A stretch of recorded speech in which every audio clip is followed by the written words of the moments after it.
Take the journey into the unknown with SNX Radio as we delve into the enigmatic world of UFO sightings and extraterrestrial abductions.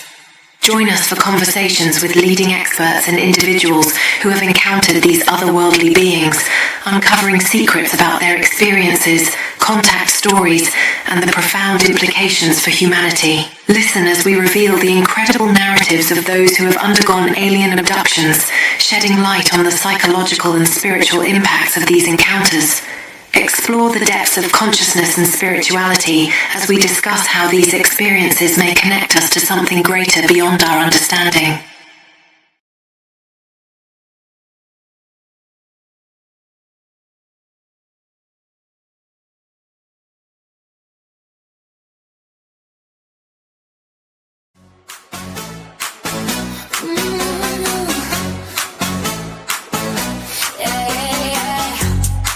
You on the back row, phone screen glow, slow motion halo. You say hit that follow, next thing we're flying over cargo. Swipe up, then we lift off, both feet leaving this floor. Highway like a kick drum. You said you're ready for more.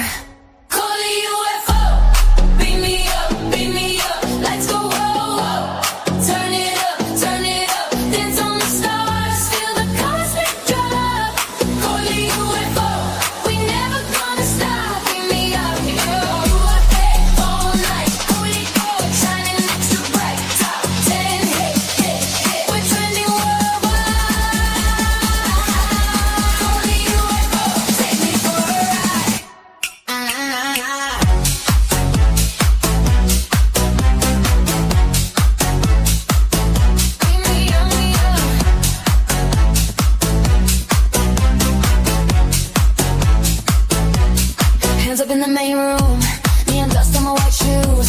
You spin me like a typhoon. Lost track, but I'm locked on you. Baseline in my ribcage. Oh yeah, time warp when you say my name. You smile, then we time lapse. Two hearts in a hyperdrive lane.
SNX Radio!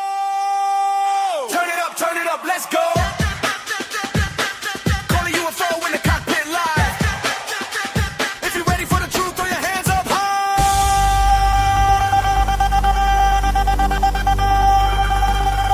Truth beyond disclosure. Lights in the sky take over. Coley got the files, it's a takeover. Everybody in the club yelling, show us truth beyond disclosure. We want facts, we want closure. Hands up, bring it tied to the cover. This is the sound of the secrets uncovered.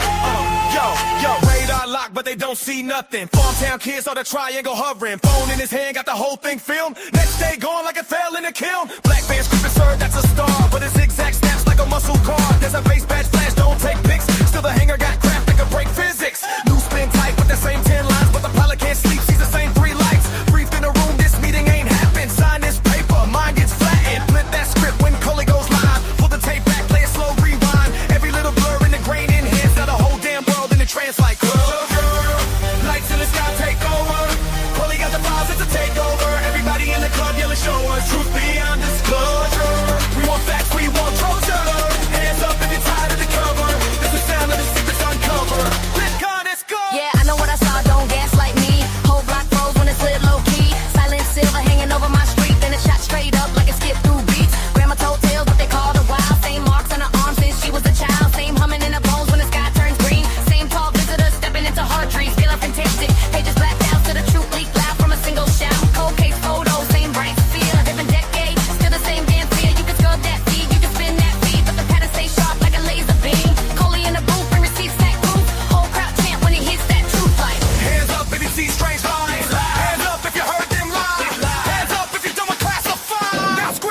the next go?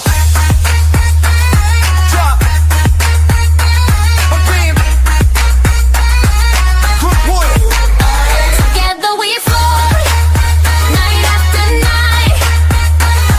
Disclosure, no style. Only you fall, lead the way. Different views, here to stay. James Gilliland Orbs, peaceful contact shine. East city skies where the UFOs align. Daryl W. Sims and plans cross the line. Alien hunter evidence, truth redefined. Stephen Mirror threads, weave it all tight. Phenomenal connections burning bright. Set breed love, cryptids in sight. Small town monsters, legends ignite. David Spinks energy, bold and deep. Vibrations rising, awakening from sleep. Pink Bella, aloha, healing love's leap. Aloha spirit spreading peace so sweet.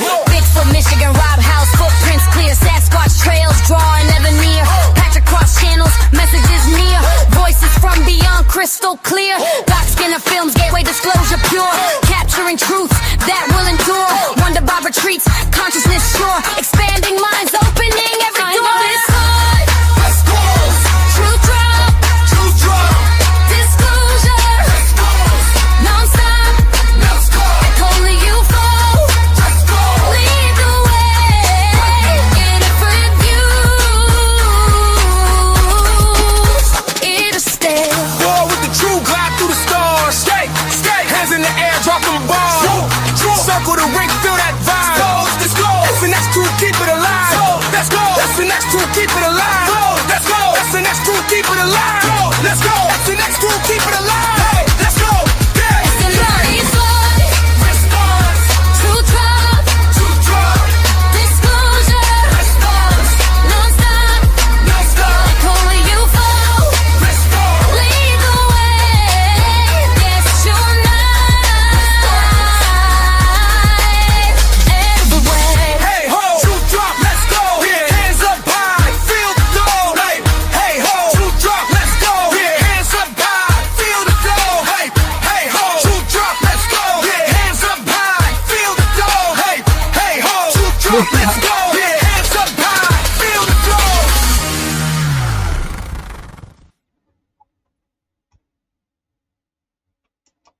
Hello, everyone, and welcome back to another episode of SNX Radio. I'm Coley, and tonight I have a very special, many of you will recognize, Rodney, Space Cowboy, is here with us tonight. Rodney's no stranger to the show. He was co-hosting for, quite a while. So it's really exciting to have Rodney back. But before we get into it, I just wanted to go through chat. I saw it pop in. That's awesome to see everybody here. Kitty Catty Whack. Sorry you're not feeling good, girl. I hope that you're feeling better. That sucks, being sick. Baldo, hey, nice to see you. Mad Paximus, as always, a pleasure. And let me see, Kurt W75 in the house. Oh, our girl Spiritual Ascension is here. And we got Chad. Oh, I think it's probably Chad from the back, or guest Chad, but I'm not sure. If it's not, I apologize. And let me see. I know I saw some other people in here. It's always awesome. Hopefully you guys are staying warm out there. And I have, it's so cold. So cold. I have Pirate 183, and let's see, we got Robert Bird, and nice to see you. Welcome in. And do you know him, Rodney? A lot of familiar names in there. It's great to see y'all support tonight, guys. You guys gonna love this. It's a real local case to you. Oh yeah, you guys are definitely gonna love this one. Maya Starfire, hey girls, so nice to see you.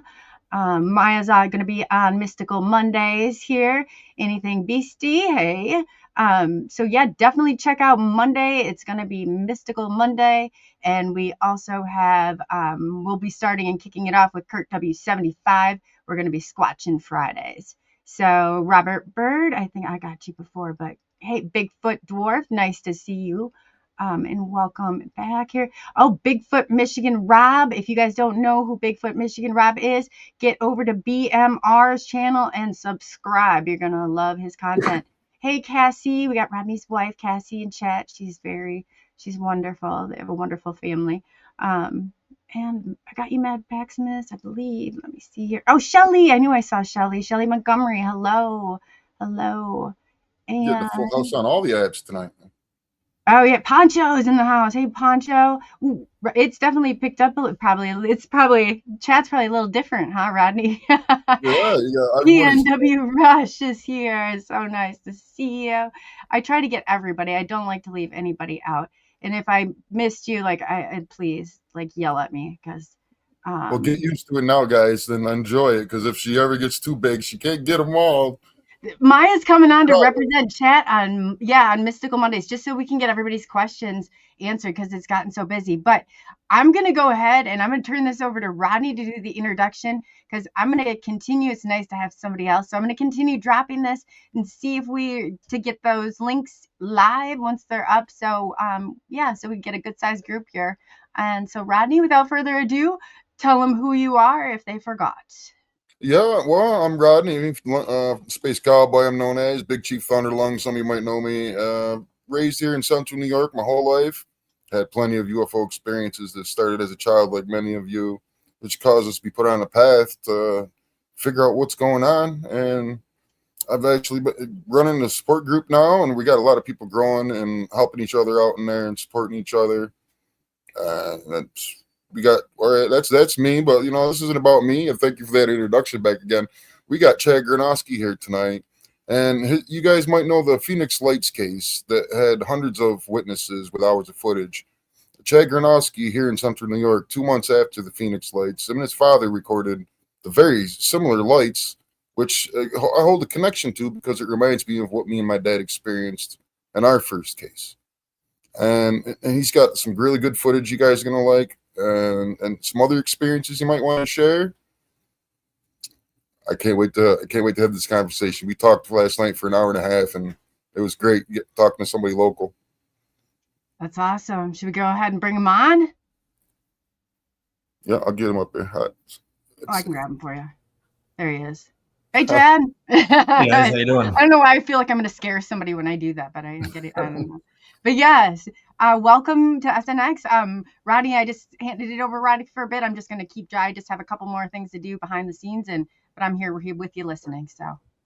Yeah, that's all right. Yeah, Chad. You want to talk a little bit about? You want to start with how it's the similarities, or wherever you want to begin? Yeah. So, let me try to think. So back in May of 1997, the Phoenix Lights were seen back in March of 97. We happened to pretty much record almost an identical set of lights. But the cool part about it was we got over 3 hours of footage spread across 2 nights. So we got, the NASA scientists and stuff that looked at it, and the other researchers, they were definitely excited about the length of the video. Single capture for one person. That's a lot of footage just to get in one continuous capture. Yeah, we went through a couple of VHS tapes. It was big old giant camcorders that you used back in the day. But yeah, we were definitely able to capture a lot. I can kind of walk you through how it all went down that night if you want. Yeah, that'd be excellent. Yeah. Yeah. So I had just gotten off the phone with a friend of mine, and I was walking through the house, and I looked out over the lake. We lived on Oneida Lake. It's right in try to think. It's close to Canastota where I lived. It's near Lewis Point, and we kind of looked north towards Camden, Watertown area. And right on the lake there, we had airplanes fly over a lot. So as I'm walking down the back of the house, I look out, we had giant windows, like full-size body length windows that overlooked the lake. And I saw 3 lights in the sky, and, they were much brighter than any lights I had ever really seen, but I just figured it was an airplane coming in low. And got out into the kitchen, started making some dinner, one of those good Hungry Man TV dinners. And I looked out over the lake, and the lights were still there. They hadn't moved, which, I thought was weird. At that point, I walked out into the kitchen, or out of the kitchen in the living room, and I started looking out the back door, and, the lights were still in the exact same spot. So as I'm watching them, the middle light, it was 3 across in a straight line. The middle light dropped down maybe in view a couple inches, but, in the air, it was, probably a couple 100 feet, but it looked like a triangle. So at that point I got my dad, I was like, Dad, these don't look like airplanes. What the heck is this? And, from that point on, everything just kind of went to hell kind of with the rest of the night. So that's kind of how it all started. Were you guys aware that Phoenix, it's happened 2 months after Phoenix Lights. Were you aware that the Phoenix Lights happened? I thought I had maybe heard about it, but I really didn't know much about it. The internet was still kind of new then, so we didn't have the access to the Phoenix Lights story. So I don't really think I was 100% aware of it. The more, and then as we were watching them, one by one they disappeared, and my dad was like, "That was weird." It almost looked like the airplane kind of crashed if it was an airplane. And then a few minutes later, a couple lights came back again in a diagonal form across the sky, and a light farther above it started to come down towards it and got in line. So next thing you know, there were 4 lights in the sky. And my dad was like, "Yeah, those definitely on airplanes." He spent a lot of time on an aircraft carrier, so he dealt with a lot of airplanes. He's seen a lot of airplanes, and we knew when airplanes flew over what they look like. And these were, gigantic lights compared to what you see on a tiny little passenger plane. Yeah, and your father and you were 16 when it happened. So your father, did he reach out to somebody and that's how you guys first got recognized discreetly? He had talked to MUFON about it, the whole case. So once we got MUFON involved, that's when it kind of blew up. They wanted to come and they wanted to check out the whole tape, interview us one by one. I was back in college when they did the interview, which they liked because I wasn't under the influence of my parents. They kind of got like a total different story. As the different patterns I was able to tell them about matched up with what my parents saw. At one point they formed a square in the sky. They formed a diagonal. Towards the end of the night, around midnight, when I was sitting there, they had kind of stopped for about an hour, and one of our neighbors, he was out there talking with us. He said he had seen them the night before, which we weren't aware of. We weren't outside at the time. And as I'm eating my dinner at midnight, which was now ice cold, the whole back of me lit up. I was facing the house, not facing the lake. I was reading something, and the whole back of me lit up, and I turned around and there were 12 lights in the sky at that point. And the lake actually looked like it was on fire. I mean, the reflection off the water, if you look in the video, it doesn't really do it justice. The whole everything looked like it was on fire. Like at that point, we figured at that point, I thought I was getting invaded. I had never seen anything like that. My dad had never seen anything like that. You can actually see in the video, one of the neighbors gets in a boat and they start going towards them. They thought that it was out towards, the middle of the lake. But once they got out there, they realized it was farther north, possibly like towards Williamstown, Camden area. And there was another person that did get some footage. They're from Ogdensburg. Have you ever reached out to them at all by any chance? Yeah, so we called 911 during the middle of it, and 911 said that they had received over 100 calls. Wow. She had asked if we wanted to send out a police officer, and at that point, I was like, what is a police officer going to do? So she said people in Morrisville, which was about 20 minutes south of us, up on a hill, were witnessing it. She said people all over the county were talking about it too, calling them. So once we got in contact with MUFON, they told us that a gentleman in Cicero, which was probably maybe 20 miles down the lake, he had filmed about a 5-minute segment of it. And then a lady in Ogdensburg, New York, which is it's about 3 hours away, she had actually witnessed the same thing. She was actually filming. We were looking south to north. She was actually looking north to south. So when you play the video, it's just backwards and flipped. But they were bright enough to be seen 3 hours away. So when you talk about flares and airplanes, I don't know any flares or airplanes that are bright enough to be seen, 3 hours away. Would you want to see? Would you want to share the clip now before we talk into some of the stuff that happened after we were talking to the news channel and move on and everything? Yeah, I can share. I can share the news clip real quick, and then just some of the footage here and there if people want to see it. Is Coley frozen right now? I'll see if I No, can. Can Your you hear screen, me? yeah, your screen is. You're there though. Yeah, that's because as soon as I switch, I don't know why StreamYard's doing that now, but I'm popping back over here, and so I should be unfroze. Hopefully, it didn't look too bad. Yeah. So if you want to go ahead and share that, I can go ahead and pop that up there for you. All There right. we go. Oop, where'd he go? Somehow it got kicked off. I don't know. Yeah. Give me 1 second. Sure, not a problem. Hello, everybody. Oh, Mojo's here too. Not Moho. It's not Moho like Moho chicken. It's Mojo. I found out. Just kidding, Mojo. You know. He's very creative, content creator too. Yeah, I went on to his show. It was great. It was great. Yeah, I definitely. I love the video. I said when I saw his intro, I said, I think yours is more deranged than mine. So that says a lot. I'm like, that's awesome. Yeah, he's Mojo the Mad. You got that clip ready, Deshaun? Oh, here we go. I got him. Just popped up. So I'm getting. Yeah, I can hit play on that if you're ready. Yeah, I'm just getting it on here for you. I have a mouse that's like fighting me. Hold on a second here. I don't know why. Here we go. This is the newscast. So do you want me to put it full screen? Would that help? Is there sound? Yeah, I can turn the sound up for you. Oh, okay. I just wasn't sure because I didn't hear anything.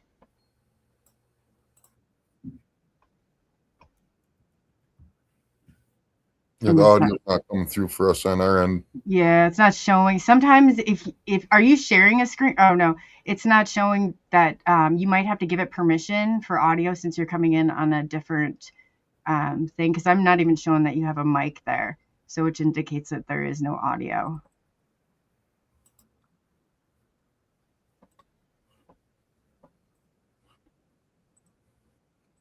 Yeah, so it's just above that skyline is where the image was.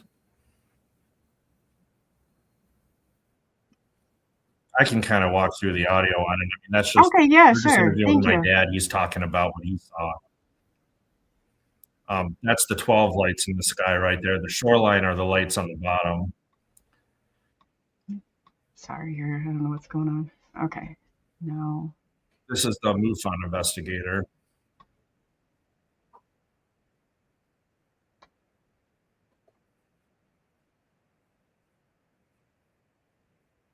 Yeah, and it was on VHS. So anybody that says it was AI or anything like that, I mean, I love the people that are like, "Oh, that was CGI and stuff." So, are you guys seeing the video still? No, it's just yeah. Hold on a second. I don't know what the heck just happened, but this is the weather. I don't know if this is the weather or if this is. Let me see here. It should show everything. There we go. It's a weird layout, but maybe this way. Okay. Sorry about that. I'm not even going near it. Let's see. Yeah, so like the Phoenix lights, it just starts out with a couple lights, and over a few minutes, it unfolds. I'm gonna skip. This was some big UFO panel they did. I'm gonna skip them and just kind of show you some of the footage. So this here is actual footage of. You can see the reflection in the lake. This was the 12 lights in the sky.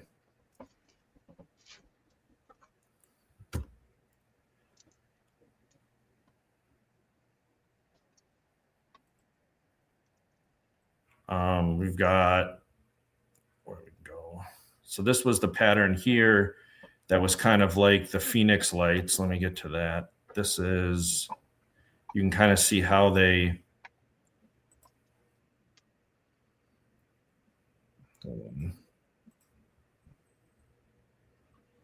So you'll see the four lights right there, and if you watch, you'll see them show up one by one, and then you'll see one way off in the distance, kind of like when the Phoenix lights, they zoomed in on them or zoomed out. You could see the lights, and then the one towards the tip, the triangle. So you're telling me you think that, like the Phoenix lights in this object, possibly it was turning is why it was going out one at a time? Yeah, it definitely could be. I mean, that was one of the possibilities they talked about. Maybe it was a larger object turning, or it was slowly lighting up. They really didn't have an explanation for it. See how we're looking at it now. This part here is a lot like the Phoenix lights, but in the beginning, they're a little bit more random, kind of, aren't they? They're not Yeah, really... they formed also. I mean, like I said, there was a triangle, there was a square. They moved around a little bit, formed different shapes.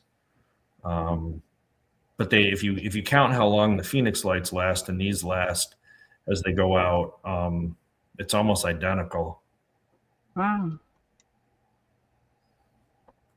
And this was at 3:30 in the morning. So, and like the Phoenix lights, they tried the local military at Fort Drum tried to tell you that they were flares also, right?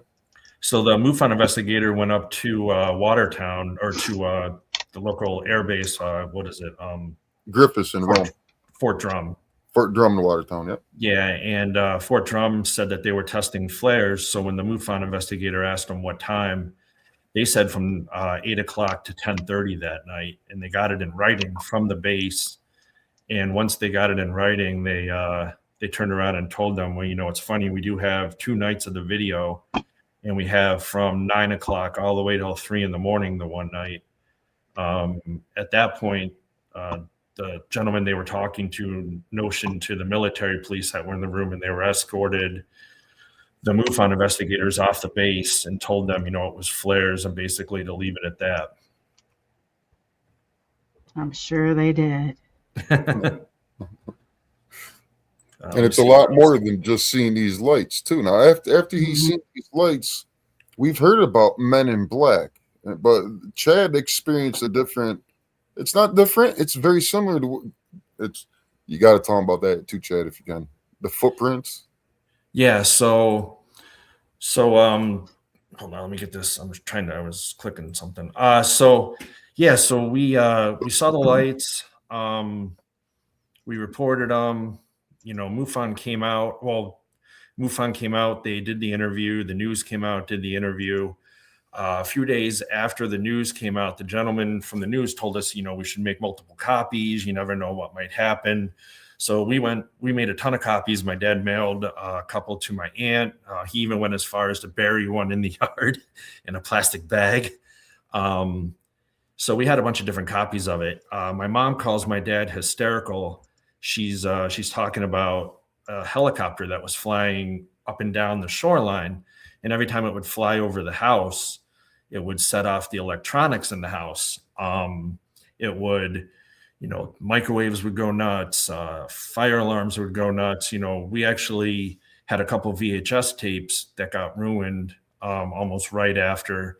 But it wasn't just our house, they were going down. We had neighbors outside yelling, and it was a completely black helicopter. There were no markings on it. You couldn't see in the cockpit.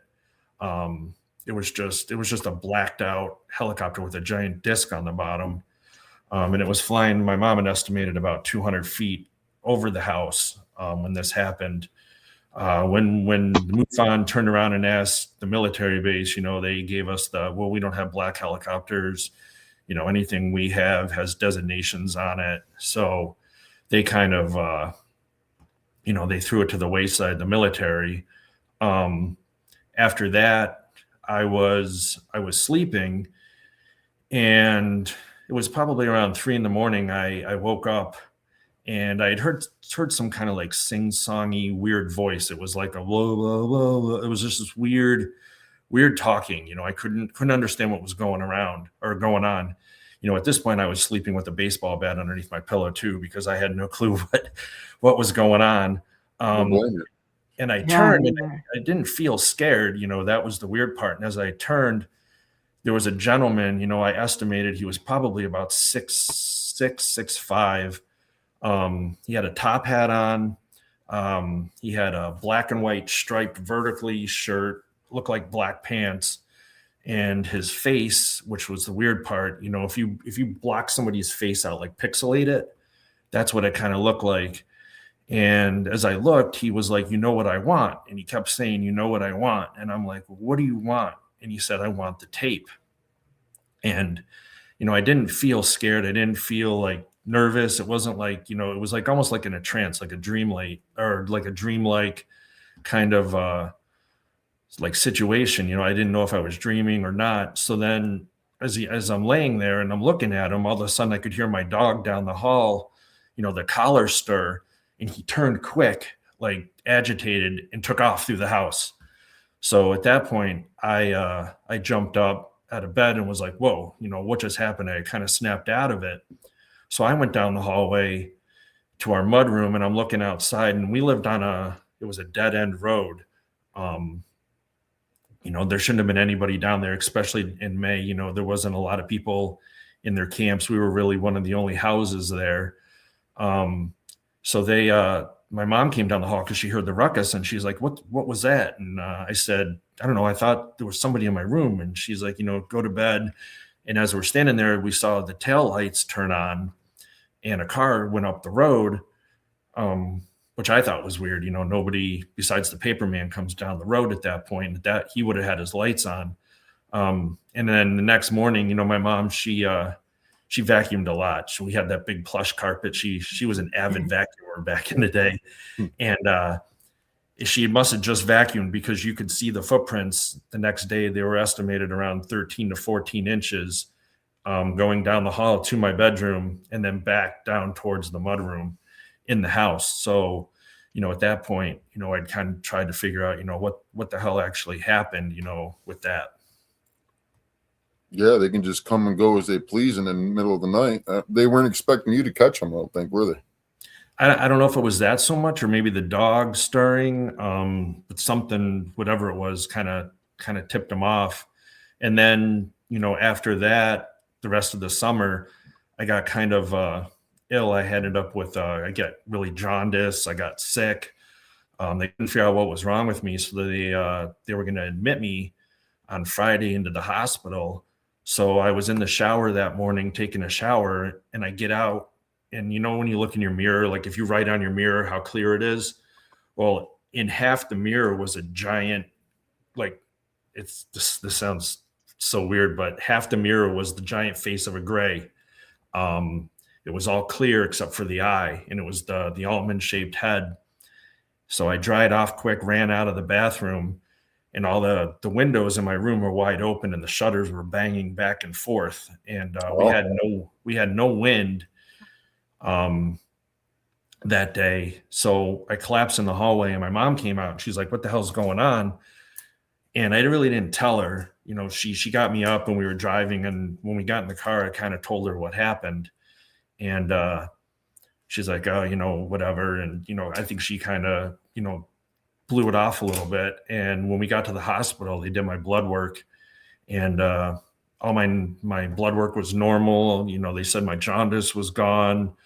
They couldn't find anything wrong with me. So they let me, they sent me home. They're like, "You're fine." They called it Gilbert's syndrome, which is where you have like a chromosome, something wrong with your liver, is basically what they dubbed it as. So. And your dad had a strange symptom that I've never heard of before also. Yeah. So a couple times my mom would yell. So the first time my mom yelled, this was a few months after he was sitting on the computer doing some work. My mom was sitting with him, and there was a loud humming noise coming out of his ears. Like it was a like that. And it was, he had his mouth open, he was talking, and you could hear it coming out of his ears, this humming noise. And he was like, I'm not doing anything. I'm not, touching anything. He put his hands around, he's like, "I don't know where it's coming from." And that happened on a couple occasions. He actually had a bloody nose, and something had come out of his nose in the shower. He wasn't able to retrieve it. And then a few weeks later, I was actually driving, and I've never really had a history of bloody noses. I've been hit in the face here and there, never had. and I was driving and got a violent bloody nose. And I remember I had looked down and there was something round in the blood, and I got out of the car to the point where a local Solvay police officer pulled over because he saw the blood, thought I was in an accident, and he assisted me with getting the blood to stop. But I wish I had kept, the item, whatever it was, whether it was a BB, it looked like a BB almost had come out of my nose. Right, but in the moment you didn't think about it. Was No, that I didn't put two and two together. Were you in college at that time? Yeah, I was actually home for the summer, still working for my dad. Yeah, it's like, we don't realize what's happening in the moment. Like the cattle mutilation I stumbled across. I didn't know what I was looking at 17 years old until I learned about Linda Moulton Howe and her research. I'm not sure if you knew too that jaundice, like I had it when I was a kid because I did not have compatible blood type with my mother, but it also can be to a high dose of radiation. Oh, that's interesting. Too. Yeah, so I thought that was really interesting with everything that you were saying. Well, one of the weird things is kind of like the color of your microphone right now, that blue. Ever since I was younger, I would wake up in the middle of the night and I would see like this weird blue glow coming from my bedroom door, and it would be somebody standing there and they'd be like, "Oh, get ready, we're waiting for you." And to me, it was a dream. I would have it all the time, over and over and over. And I would, at that point, I didn't remember anything. So it wasn't until I was older, and my roommate, he had my first house I was in, he moved in, and we were sharing the place, and he found me one night standing in the middle of the living room, fully clothed. And he was like, "It was like you were sleepwalking. You were in this weird trance." And I was like, "No, I felt like, I had seen somebody in the doorway, and I thought maybe there was people downstairs or whatever." And he's like, "No, I was dead asleep. I heard you get up." And then he's like, "I didn't hear you for a while." And then he got up to get a drink, and he saw me just standing in the middle of the living room. So, that's been a weird occurrence pretty much my whole life. Yeah. I'd say it. So you've come in contact with a being. Yeah, I would love to get hypnotized and actually see if something has happened. I feel like that's the only way I'm going to know. That makes sense, though. That makes sense because do you have Irish descent in you or Native American descent in you? A little bit of Native American, but not a whole lot. It's always mostly experiencers. And did you grow up being able to like communicate with spirits in a way like that? Some people see them, some people hear them, some people just kind of pierce that veil. I got into paranormal investigating later on, but no, I didn't have any I didn't feel like I was sensitive in any ways to anything. But you were drawn to it for whatever reason. I bet you, because usually when you come in contact, everybody that I have talked to has some ability on that side, that mediumship. Usually, I don't think anybody's not had either Native American or Irish blood in them. I like to figure out because there's so many commonalities between experiencers. So I was just kind of trying to figure out that piece. But there was also, real quick before you get back into it, there was a question that we had from Shelly, if I can get here. She was asking about the craft, and for whatever reason, I don't know what this weather, it's been so crazy. Why don't you can go ahead and, here we go. And then the question was, did any drop down, shoot down over to one side, then the other, then one opposite? I think she's asking about the craft when you were showing the video. So there are some points, the video is on YouTube. I can post a link to it, the whole 3 hours. You can go in and see some of the weird patterns. There's one where there's three in a line, one comes down and joins them. Never any real fast moments where they shot out from anything. There is one point where I talked about it looked like they were smoking. But I wish it had got it on camera that, in pretty much a few seconds later when I was off camera, it was because when I was looking through the binoculars at something as bright as it was just kind of making burn in the binocular. So at the point I had thought maybe originally it was but smoke, but no, it was just the burn in from the brightness of the objects. They were like an orange. It looked kind of like a little orange fireball in the sky, each one of them. It could have been piercing the cloud cover maybe a little bit, huh? Yeah, we had some really bad storms come through that weekend. And that's kind of why, we didn't see anything the night before, because, usually we were outside um, all the time, at least somebody sitting outside, and, nobody had gone outside because of the storms. And the last night we actually lived in the house, we were sitting outside talking, and as we were looking up at the sky, we saw a giant, if you look at an airplane in the sky, you figure it's probably the size of like a pencil eraser, if I could make that general like size comparison. What we saw was about the size of a 50-cent piece moving across the sky, and it was a pitch black triangle shape, and it moved east or west to east across the sky. No lights on it, but as it moved, you could see it blacking out the stars. So that was literally the last night when we were in the house that object flew over the top of the house. To the lady that was talking about the maneuvers, we go up to an area where we believe this has happened. We've been going up there for 14 years now. It's called Happy Valley, New York. And we've witnessed pretty much the exact same thing. I actually brought my son up there this past summer. He's always wanted to go. We brought him up, and we had one of probably the second best experience I've ever witnessed. My friend was with me. My friend Aaron, him and I and my son witnessed pretty much the same thing. We saw lights, they would pulse. They were shooting across the sky like a north to south, looked like they were actually launching.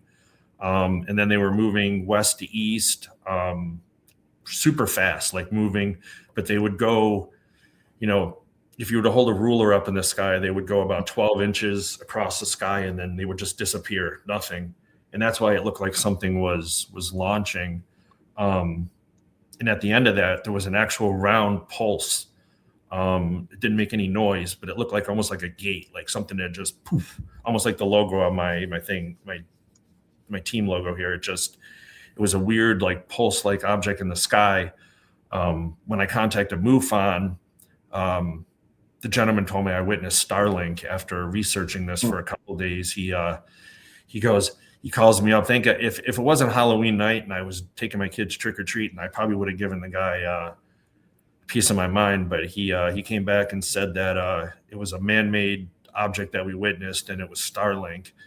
And I told him I'm not an idiot. I've seen Starlink 100 times in the sky. Starlink doesn't do what this did. And after that, I've kind of come up with the conclusion MUFON is. I don't trust MUFON. I think no. No, do not trust MUFON. MUFON's a backdoor to the DOD. They are the AARO now, and everything that you report goes right to your government. Just so you know, I've had it out with MUFON investigators. Tom Whitmore, who is on the whole MUFON board himself, will verify this too. Sean Kirkpatrick, he's another bad egg, as Daryl Sims would say. But you can't trust them. They put me on the map too. And that's when all the weirdness starts. So I'm with you. Yeah, there was, we've been up there pretty much every time we've gone up there. This place is a hot spot for, we've had paranormal encounters. We've had Sasquatch encounters. We've had the UFO encounters now. We've had giant 2-foot rocks thrown at us from 300 yards away across the water, landing 20, 30 yards from us. And I think that's all kind of pulled into one giant, I think it's all tied together somehow.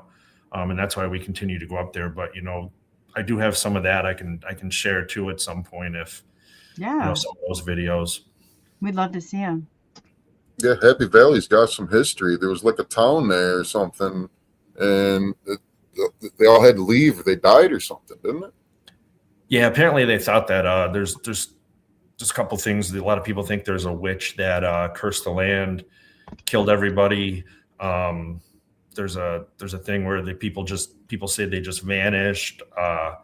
There's another thing. People said it was a depression and everybody just got up and left overnight.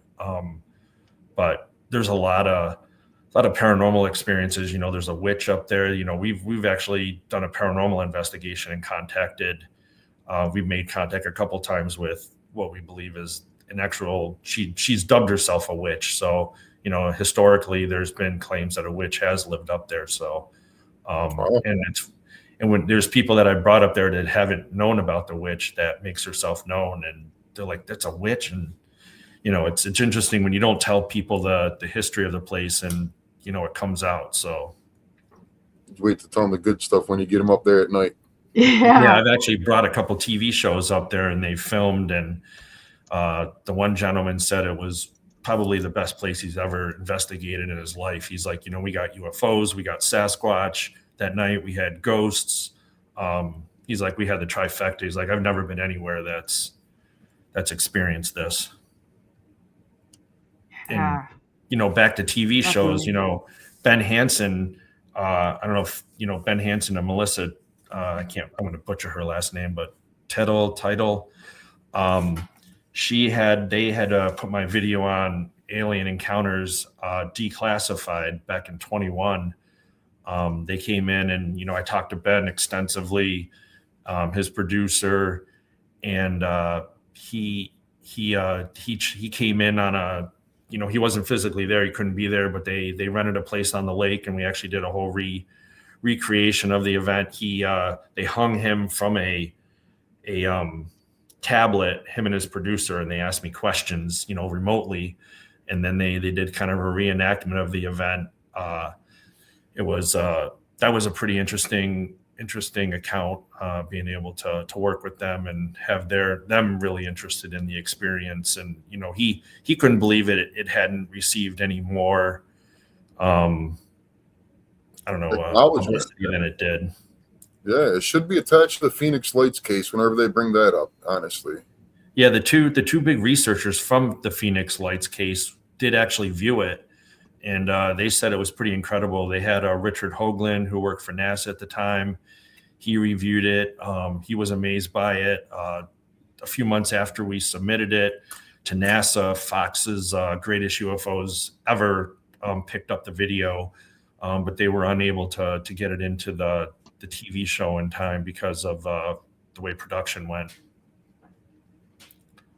Production or interference went. Yeah. I'm always so suspicious when it comes to stuff like that. I really am.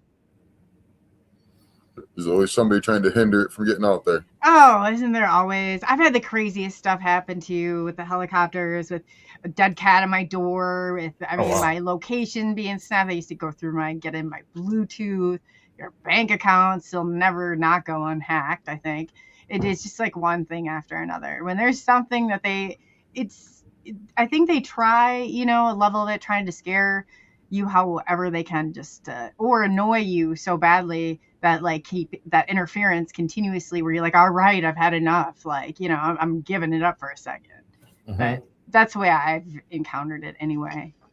Well, pretty much every time I go on record and talk about this, you know, my friend Aaron Sagers, he does Talking Strange and Paranormal Caught on Camera. You know, he's talked to me about this a couple times. And every time I've gone on anything, you know, I was on Jim Harold's Campfire Stories, a couple different shows. Every time I talk about it, it always seems something weird happens, like the next day or that night. When after the Ben Hansen thing, he had actually taken all my VHS tapes and had it digitized for me so I could have it in a digital format. He gave me the hard drive, and I actually hid it in a sock and buried it in the back of my sock drawer so I wouldn't lose it. The day after it aired, I got up and I went to put socks on, and I opened the drawer, and it was sitting in the front of the drawer. Nobody in the house knew that I had put it there. You know, my wife didn't know, my kids didn't know. Nobody would go in that drawer. And you know, I contacted Ben right away, and he's like, oh, do you have cameras in your house? And fortunately I didn't have cameras. But he said it might've been like, hey, we still know you're here, or a warning, or, you know, we can still get to you. You know, it was just a weird occurrence. You know, nobody knew it was there except me. And, you know, it was buried deep, and to have it just sitting right out in the open in front of my face, it kind of spooked me a little bit.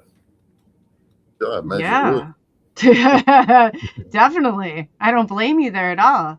And I know we were talking kind of before this in chat with you, me, and Rodney, and you're like, yeah, things just kind of started to get normal. And I was like, man, are you sure? You know, because there's not been, I don't think, a normal day that goes by since all of this, or I'm like you, every time I go near something that I shouldn't, they let me know. I mean, that's the way it works out. And hopefully I'm not feeding into that, because I even hate to say it out loud. And I also really quickly wanted to thank Bigfoot Michigan Rob and Benno for the super chats, and we appreciate it as always. Thank you very much. And then anyone, let's see. I think this is a question too. Anyone care to see a UFO? Oh, Jersey Beach. They're about over Jersey Beach. Are you guys near Jersey Beach? No, I always people from New York get offended if I ask too much, but like, we're not Jersey, or you know, so I try not to even like go near that. I shouldn't even ask. But yeah, so how much of your family has seen, like, it was you and your dad? Did like neighbors or anybody else around you that like remember the whole scenario? Because there was hundreds, wasn't there, that were witness to it? Yeah, the newspaper, once they ran it, you know, people were coming out. So the next day after it occurred, when we went into work, my dad owned his own business. The secretary, her and her husband were driving through North Syracuse that night, and they saw 3 orbs flying just above the power lines going parallel with the road. And as they went up the road, another one joined them. And when that happened, they had the transformer that was there blew. It sparked, exploded, power went out, and then the 3 objects took off. She had come forward with that information the next day. You know, all the neighbors that we knew, they were all outside talking about it for a couple days. You know, nobody really knew what it was. They were all pretty excited that we got it on videotape. The ones that live there, you know, I wish most of the people were up there for the summer. We would have had a lot more people. You know, there was only maybe 3 or 4 houses at the time with people there, where there usually would have been maybe 15 or 20. I posted it up on Facebook and stuff, and through people I know. And I've had a lot of people come forward and, oh yeah, I remember seeing that. Oh wow, you know, besides the people saying it was CGI and, you know, Chinese lanterns and gosh, I know. I wish I had I know. Chinese lanterns. Yeah, right. And you know, even MUFON, people have to understand, like MUFON, and even with them, because there was a couple of things that I said, they came back later and they're like, oh well, the timing, they couldn't have been lanterns because they were too long. But I was like, who's running the show? Okay, so Iowa MUFON, Dave Creeder, I've told you this to your face, so I don't feel like I'm talking behind your back. And I've complained about MUFON several times, so this should be no shock if you're listening. But he's colorblind, A. B, the guy that's analyzing the videos and their volunteer has no type of computer background whatsoever. I said, this almost seems like this is by design. You know what I'm saying? Like, it's so weird to me. And neither one of them have ever experienced a UFO. Interesting.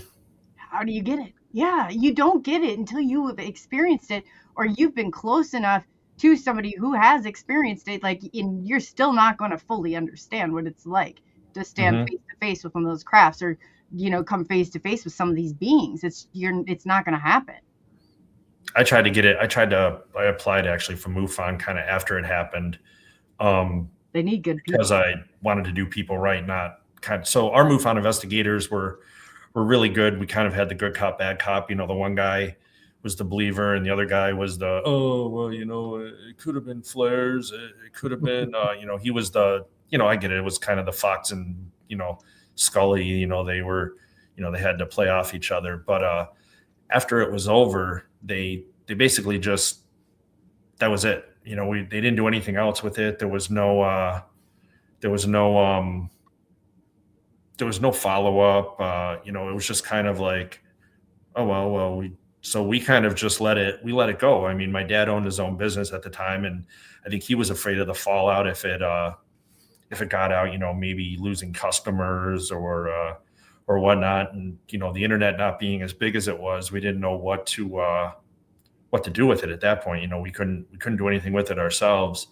And, you know, for years, you know, it was kind of locked away in the back of my head. And then, you know, within the last couple of years, it's become more and more acceptable to talk about it. You know, you can bring it up at the dinner table and people don't look at you like you're cross-eyed. You know, every time my wife and I coach softball and do some other things, we meet some new people. She's always like, don't bring up the UFOs and the ghosts. Yeah, I know. My friends will be like, do you have to say it before you know? Do you have to say it? I'm like, yeah, I do. Test the waters. Yeah, she's like, don't bring it up. They're gonna think we're weird. And don't you know, like halfway through dinner or us hanging out, they're always like, you know, we start talking about that stuff, and then she's like, great, now you guys are nerding out. You know, they're asking questions, and there's a lot of people that I think are closet believers or have questions, and you know, I think it's just more, you know, now that they call it a UAP and not a UFO, it sounds a little less scary. So. Well, UAPs are the government. The UFOs, that's the way we look at it anyway. But isn't it funny? I said as soon as you start talking UFOs, you usually see a quarter of the room like run for the doors, it seems like, or get up and excuse themselves as far away from the conversation as they can get. I'm like, yeah, it's so, my friend, I just remember, I'm like, what is the deal? Like, why does it matter if I ask somebody? She's like, don't you ever think maybe you've seen too much or you know too much? And I'm like, oh, one of those. Yeah. Not a chance. But yeah, I get that. There's nothing like being pegged the crazy UFO person in your community. I mean, now that I'm 49, I really don't care anymore. You know, you can think what you want of me. I'm not afraid to talk about it anymore. It is what it is. So, and I think it's something more people are going to have to live with. Yeah, I've had it used against me, but yeah, definitely. It's hopefully we're past that. Wasn't it Stephen Bass that said, you know, here we should be at the time when everybody around the holiday tables now are going to be looking to us for answers. The more of this stuff's coming out in the internet and all these apps and from sources. Yeah. They're going to be looking to us for answers. That's what Bassett says, yeah. Well, he even took it a step further, and he's like, you know, there's going to be lists, and now they're done with the government, you know, and now they'd like to hear what the civilians had to say. And I was like, what? And so all these years when you guys have like pretended like we had no, you know, like they did not care what we were saying. And then it turns out, well, yeah, no, actually they do care. And now that AI has transcribed every single video, there's a protection plans that I've seen, even like, oh, your local media is going to come looking for you. They're going to have all these the government's going to bring. I said, I want no part. I will not do the work of the government.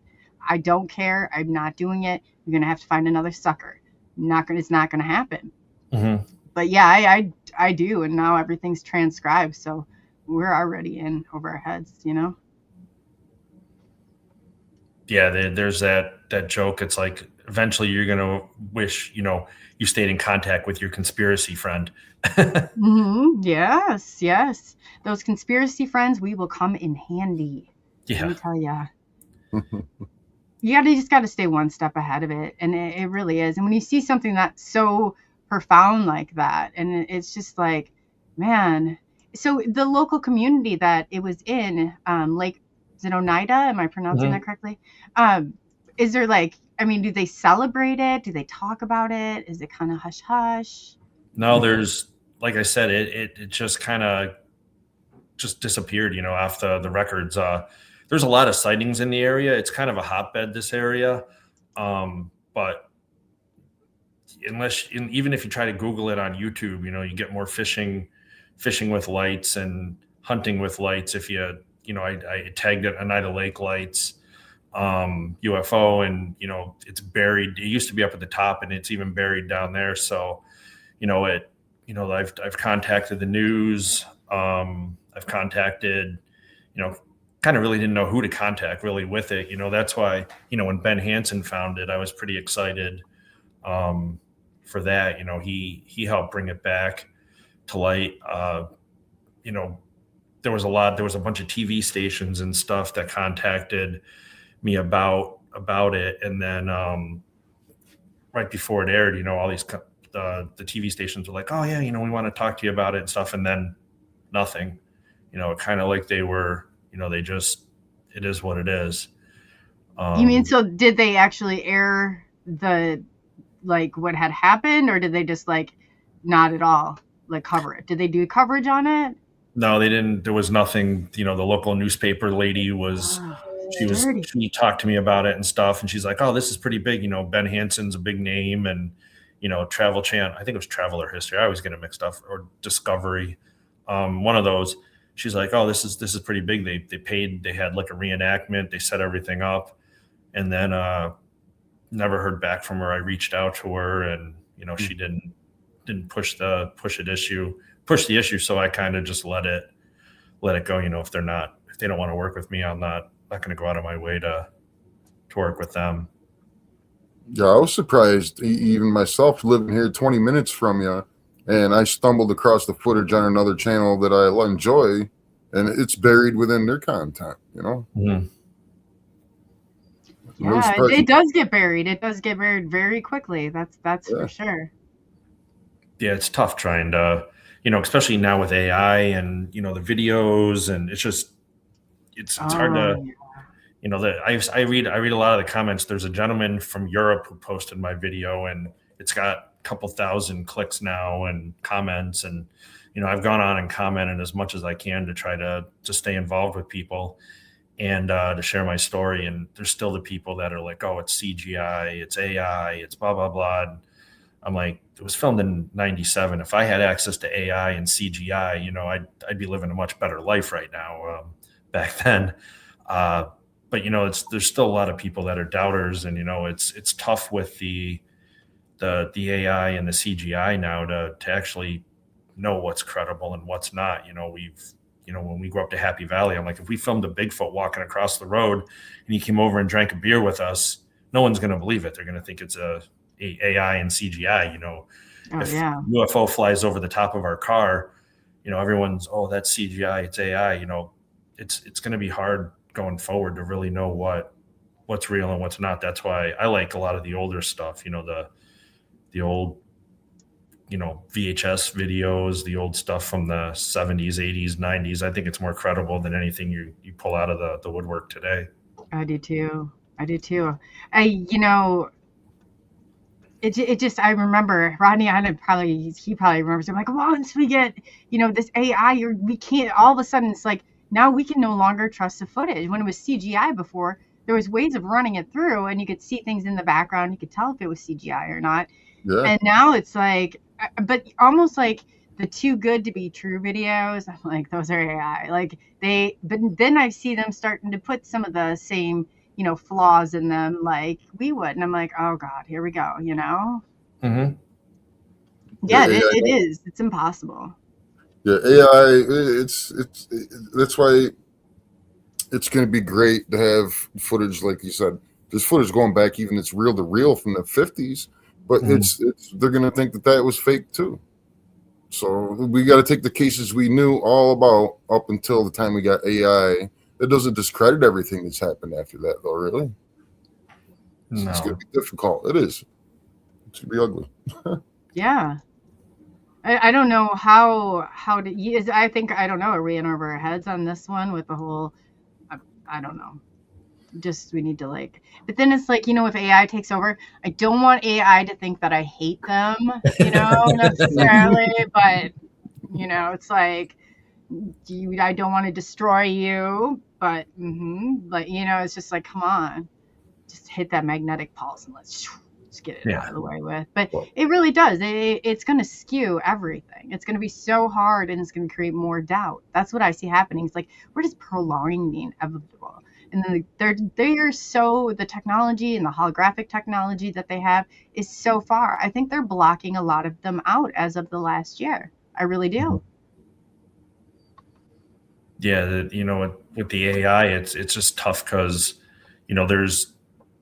it's hard to know what's real and what's not, with people saying my stuff's AI and CGI. It's like, mine was filmed in 97, but that's their first answer to everything now is everything's fake. It's not. So, what's the benefit of coming forward now if you actually caught evidence unless you actually have a body or a craft or, a dead Sasquatch in an ice box. It's, there's no real reason to come forward now, because you're going to get scrutinized and tore apart by people. I think worse than back when I saw the video back in '97. So It is, and then the more, unfortunately, that I found, the more attention like it gets. There's a certain segment of lunatics in this community, and they're the trolls, and they are the ones that don't eat, sleep, breathe. The only thing they do is like follow this stuff, and it's so rude, and the stuff that they do is like impossible. That I encourage people. I'm like, I don't even listen to that. Because it's just like, it's almost like they're paid opposition. If they're not paid, they are even dumber than what I think they are. For real. Yeah, exactly. Well, I've talked to Rodney about, this summer when we go up there to Happy Valley to try to, I feel like that's going to be my best option to figure out what happened, is to capture something up there that correlates to what we've seen. The area that we go to investigate is, so they were able to triangulate between the 3 videos that we had, the lady from Ogdensburg, the gentleman from Clay, Cicero area, and then my video. They were able to triangulate over the state, kind of near Camden, Williamstown, Altmar. That area is where the lights were seen over, which that's nowhere near, Fort Drum or Griffiths Air Force Base. If those places were testing some kind of secret thing over 3 nights, why not come out to the public and say, hey, we're going to be testing some high altitude flares tomorrow. If you see some weird crap in the sky, don't freak out. Don't start calling 911. In that area they were testing isn't over military property. So, they're definitely violating some airspace stuff there, if that's what they were doing, which, I definitely don't think they were. We caught them in the lie. But when we go up there to investigate, I was talking to Rodney about, maybe I think you go up kind of to Redfield area. You've been up there. If he's up that way, he's a little farther north and we're down there. Maybe between the 2 of us, we can kind of capture something a little more, and be able to triangulate maybe where it is, or maybe dial it in and get better video or chase it down. So. Yeah, I'm up for chasing them down and coordinate the nights when you go up there. I'm free almost all the time for overnights. Yeah, we've done a couple live videos from up there, but it's kind of dark. It's pitch black. You can see the Milky Way from up there. It's so dark. There's no light pollution. We've gone live a couple times when we've seen stuff, and nobody can really see anything. I've got LED lights and stuff, but it's not going to show stuff up in the sky. I can't believe anybody. I was living in Camden in '97, and I can't believe nobody was talking about it. I don't remember hearing anything about it. Nobody witnessed it from where I was at. Yeah, it was on Fox 68 News. That's who came out and did the news thing, and then it made the Post Standard. It was like the third section, but on the front page of that. But they had little green men, and the newscast had the X-Files, It was kind of, they kind of made it campy with the music. And then when the paper article they had little green men, like little toys kind of posted with some of the stuff we had.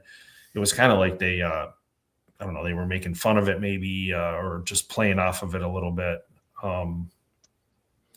Yeah, it's to be expected though, because it wasn't accepted then. Now, when you look back on it, I'm thinking about it.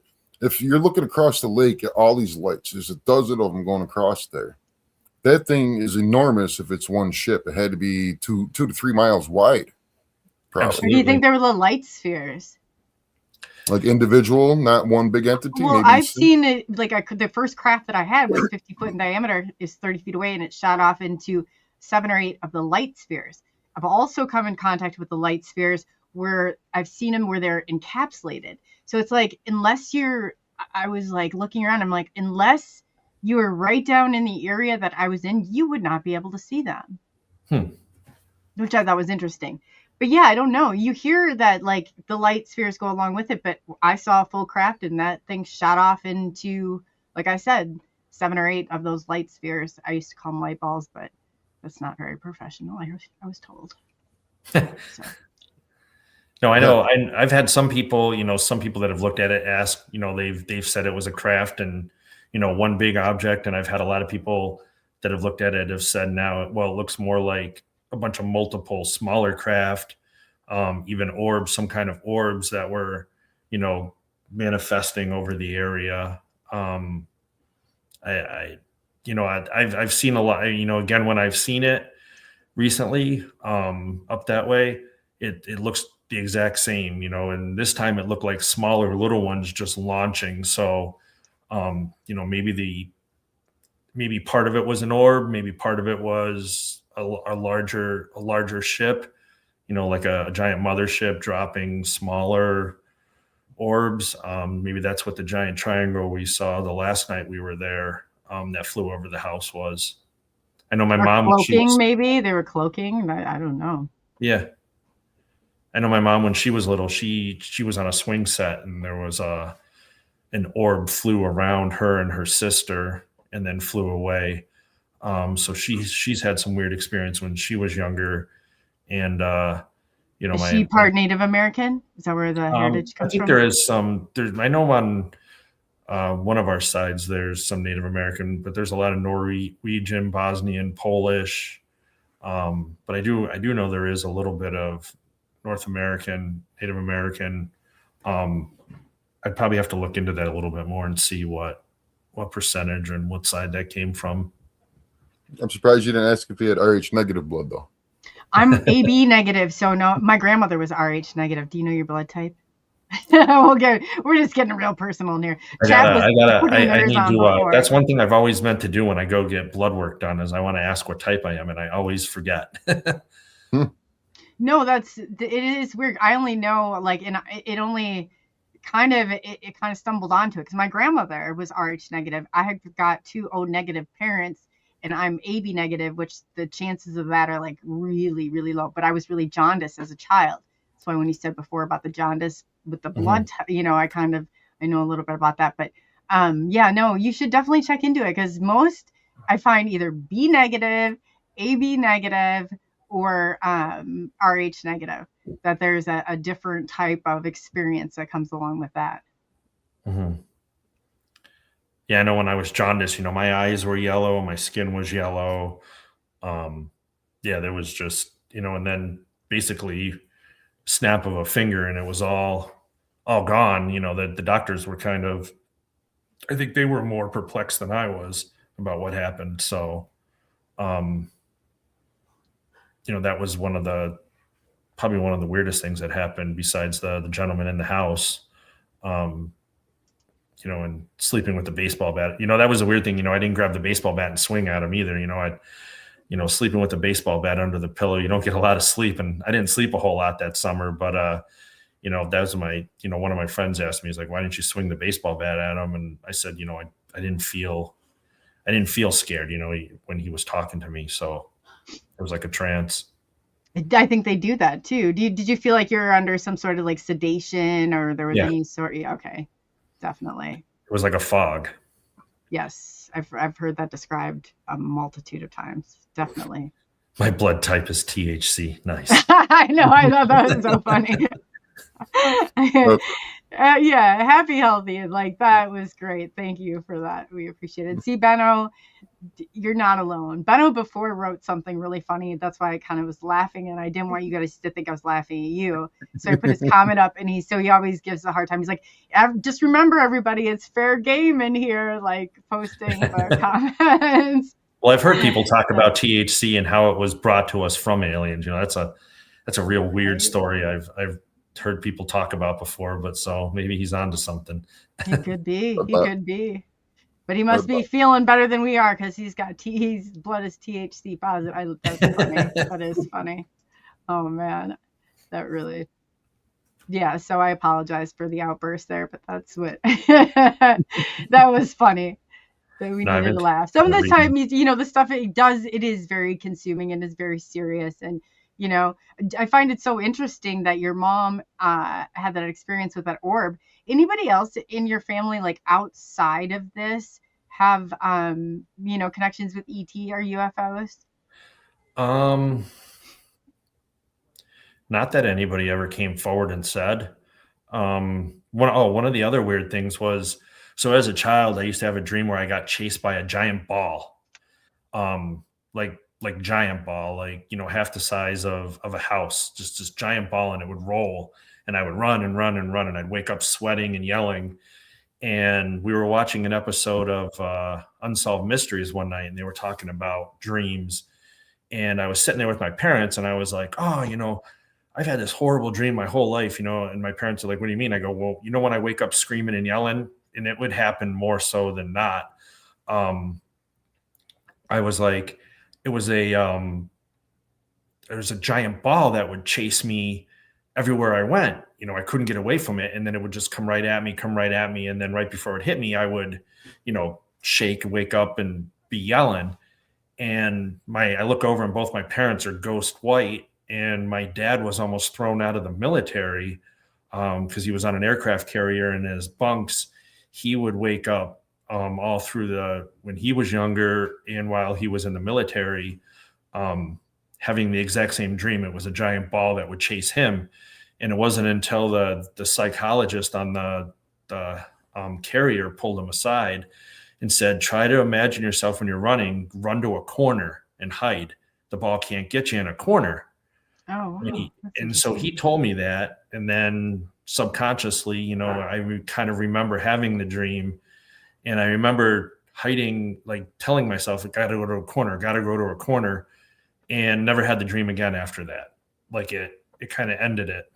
Do you think it was like a screened memory, or do you just think it was kind of, that is interesting. Yeah, it was weird that we both had the same dream, and I do remember another time when we were younger. We were living in Maryland at the time. My dad had the flu really bad, and he woke up and he was looking out the bathroom window, and he was talking of, kind of delirious. I think he was, sweating or whatever. And my mom went in to help him, and he was looking out there, and he's like, "Do you see it?" And he's like, "Do you see all the crosses?" There was all, he could see like crosses and tombstones. And my mom's like, "I don't know what you're talking about." And she tried to get him up out of the bathroom and got him into the bedroom. And she's like, "I'm going to go get you a glass of water." And my dad turned to my mom and looked her dead in the eye and said, "That's what they want you to do. Don't leave." And she's like, I froze right there. She's like, I couldn't get out of the bed. It was kind of a weird experience that, she couldn't explain what it was and, what he meant or who was waiting for her. But she's like, I didn't come out of the bedroom that night. And did you see in the comments, somebody said, "I've had the same dream, Chad"? Oh yeah, Dave. I know Dave. Oh, you know Dave. Okay. That's it. That's interesting.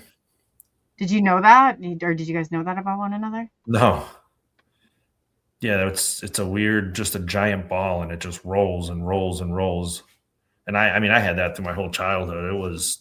I used to hate it. I would hate going to bed sometimes because of it. Wow. Were you a sleepwalker? No, the only time I was ever found outside of my room was by my roommate when he found me in the living room. And what's weird is, so I used to have that dream all the time, or that experience, and I didn't have it so much maybe when I was living with my parents when we had the dog, and I was having it again when I moved out. I didn't have a dog at the time. I had a cat. And when my wife and I got married, we moved into our first home. We had a dog, and I woke up in the middle of the night, and the dog was growling, staring at the doorway, and he wouldn't leave the bed. His hair was all stood up on his back, and he was hunched up, and he was a big Rottweiler German Shepherd mix, and we've never seen him do that before. And he was dead right, glaring into the doorway, hair up, growling. My wife woke up and thought somebody was in the house. I grabbed my gun and the dog, and we walked through the house.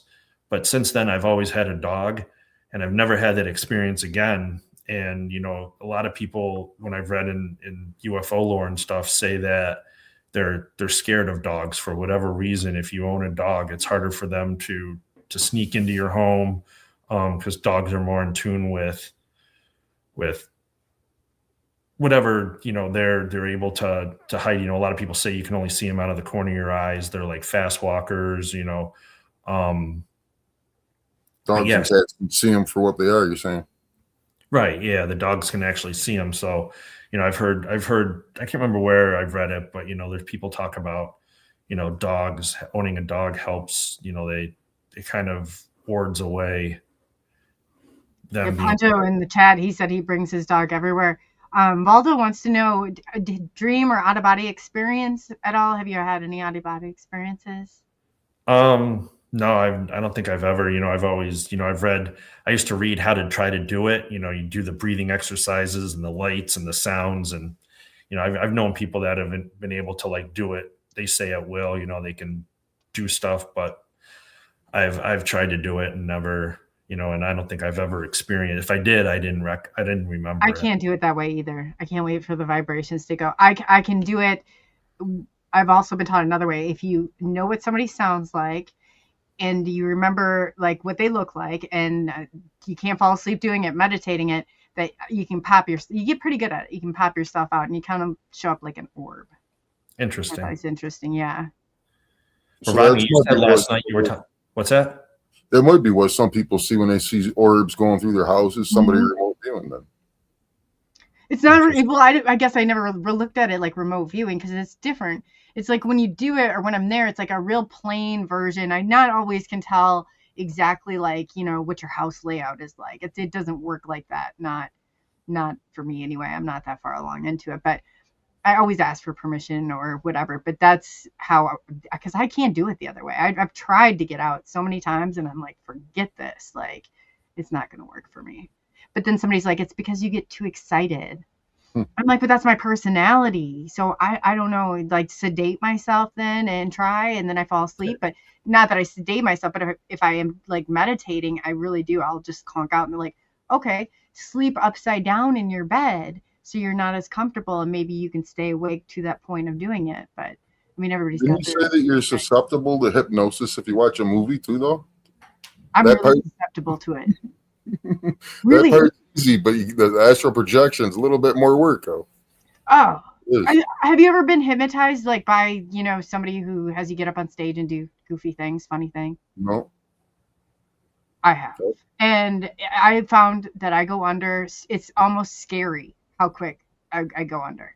Like it's like, I'm like, man, I'm not a good feeling when you know that. And that's why I don't really trust some of the hypnosis stuff. Like how are they not? Because we're so open to that power of suggestion. I don't want them planted there. I want my own organic, and I just don't even really think it's about necessarily the memories, because that's like putting together a jagged, you get these like little glimpses of a movie, what movie is this? Like hell if I know, you really can't tell because you just have those pieces of it. Yeah, they could unintentionally cause you to have a false memory. It's good that we remember them in pieces. Yeah, we remember them in pieces for a reason. Well, you know what Daryl Sims would say? Daryl Sims would say that they set it up as the least resistance. If we can just get people to go along with this and, whatever, then we'd rather have it that way.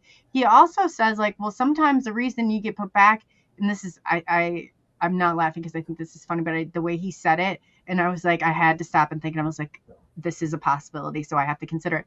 He said, okay, so you get your clothes come on backwards, you get dropped off, a block away. It's not because these beings are so smart. He said it's just the opposite. They have an IQ of about 80 at best. It's because they're too stupid. And I was like, oh. Depends on which one's working. Yeah. That is a possibility. So, there's just so many different things. And I'm like, with anything, I just think that there's a spectrum. There's good, bad, in between. I think the government has their hands in it. How much of it this is our government's games and how much of it this is organic. That's, that's a part in me where I'm just really kind of gets me riled up from time to time. Well, Rodney and I were talking last night about Montauk and then how they closed that. And some of it was moved up to upstate here, right near Rome Griffiths Air Force Base, which is only 30 minutes down the road from here. You know, I may or may not have, in case people are listening, This infiltrated is for entertainment purposes only. We had somebody Yes. get a crossover into Area 51. He knows a and guy, nobody right? said- You know a guy, Deny Chad. it Yeah. all day long. Deny it. I know a guy who jumped over a fence into an old radar station in Vernon, New York. It had a bunch of the big domes and buildings, giant padlocks on the door. And this guy brought a giant pair of bolt cutters and cut the locks off with his friend. And they snuck into this base. And a lot of the stuff was ripped out of there. There was still old computers, and like the giant computers from like the 70s and 80s, ones with the giant green screens. You know, the hard drives were as big as your car. Yeah. Yeah, that was closed since '95. Yeah, it looked like it just somebody turned the key and locked it and walked out. You know, there was a lot of black mold, which, you know, this person was probably stupid not wearing a respirator at the time, but we were walking around in there and we found a bunch of file cabinets, and inside one of the file cabinets were old blueprints, giant blueprints, and, you know, huge giant sheets of like satellites and domes and stuff. And the more we dug, we found out it was a deep space research or deep space substation. They were listening into deep space. Now, the original designation was it was supposed to be a Russian missile monitoring station. But if you dig into online and some of the stuff that we pulled up written on some of the files and stuff, it was a deep space monitoring substation. We kind of worked our way through the building a little bit more, found what looked like two giant doors that went down into the underground. And when I say giant, like you could drive a tractor trailer through, and they were locked. I mean, they were welded shut.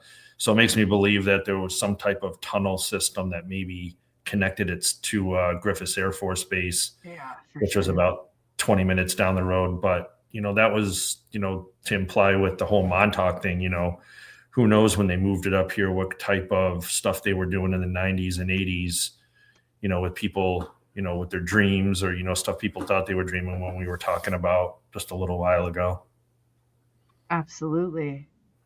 Yeah, if you want to know anything about the Montauk Project, Brian Minnick is the Montauk I was guy. gonna say you should put him in contact. I was thinking that before. You should put him in contact with Brian.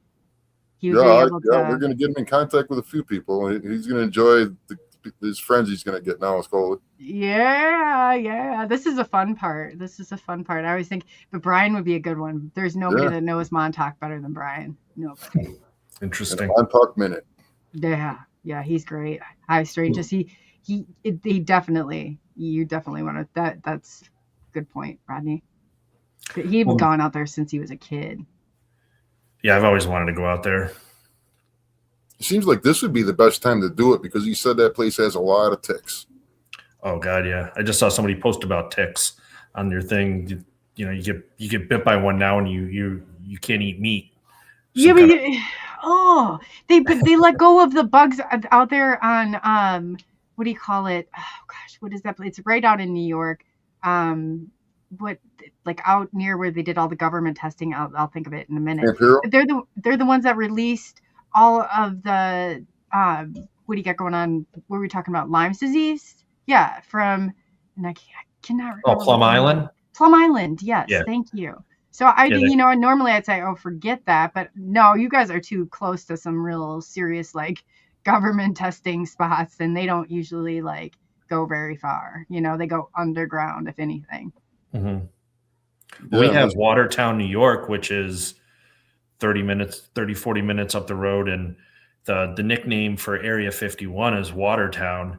And if you go up to, there's a park in Watertown. If you go up to it, they actually have like a big picture of a gray alien. He's green, and they have a big sign. And apparently there's a portal there in the park that moves itself around. And if you walk through the portal, people have time traveled. They've gone forward, backwards in time. They've stepped in it and shown up a mile into the park. Apparently there's a story of a gentleman that went into it and he's never come back. We're going to definitely go up there this summer and try to check that thing out. see what's going on. But it's just a weird correlation that they nicknamed Area 51 Watertown.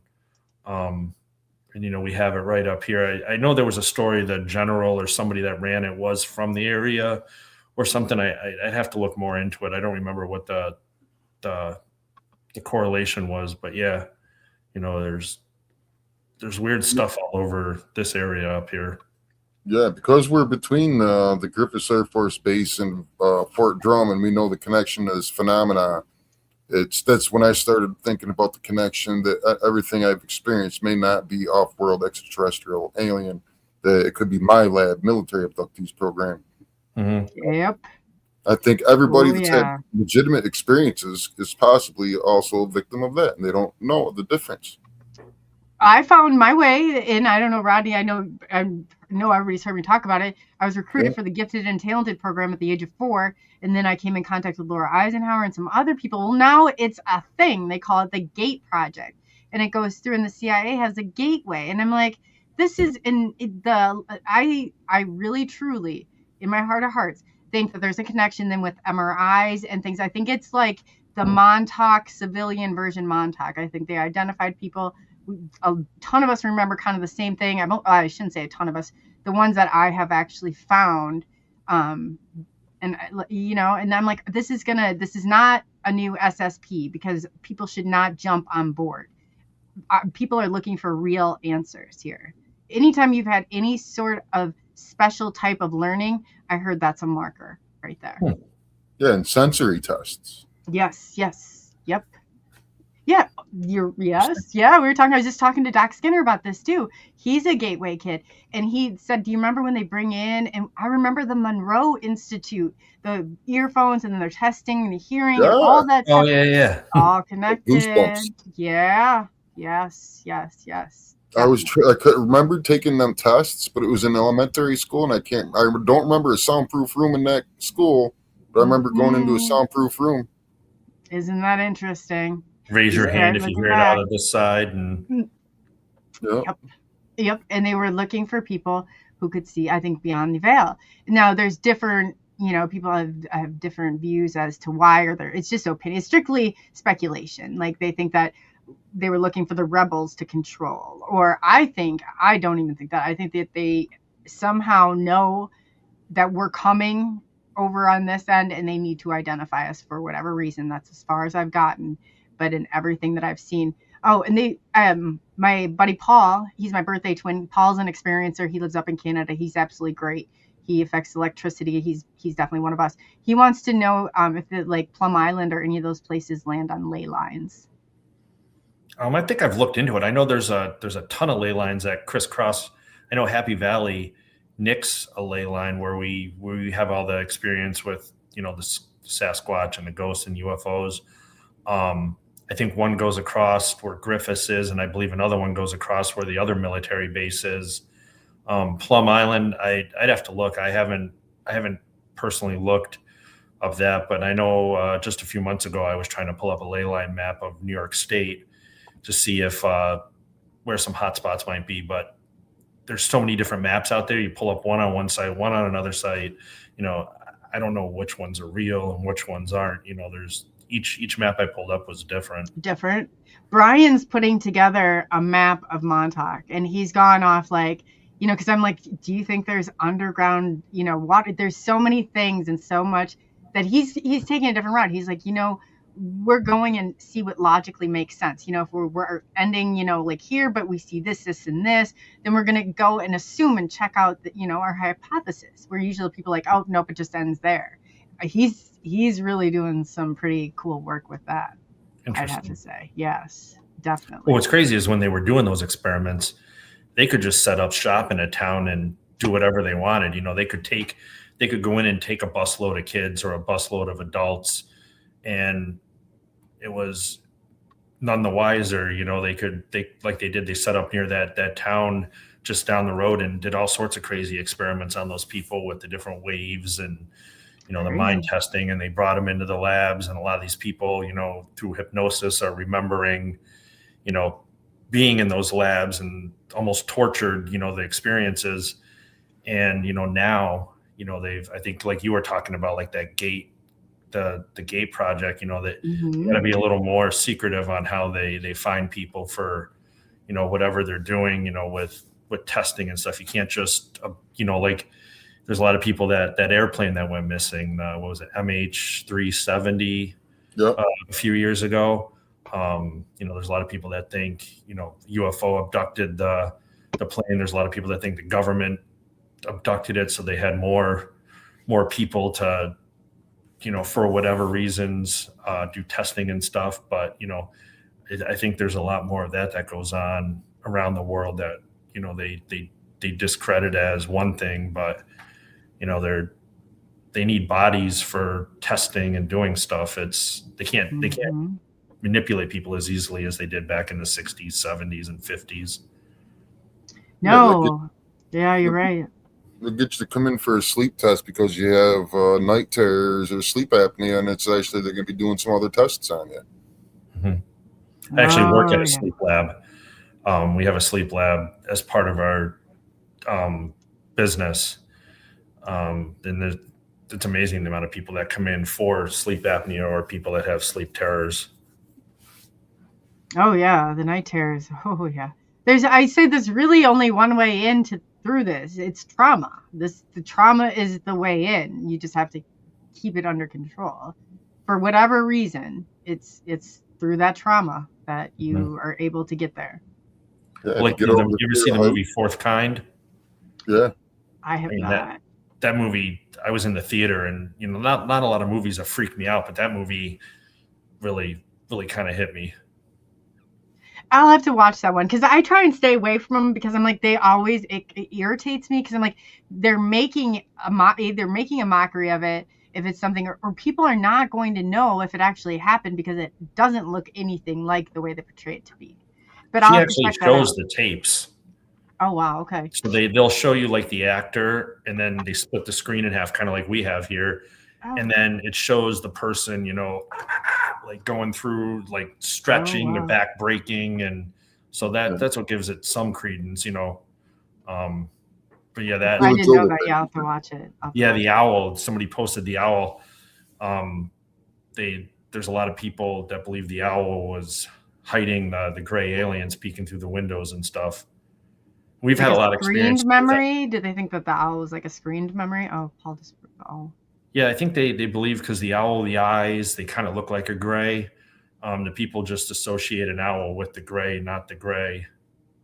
I've seen an owl, and that I had no idea. I thought that was the cute little, and then it took and its wings and it flew off, and I said, "What the hell was that?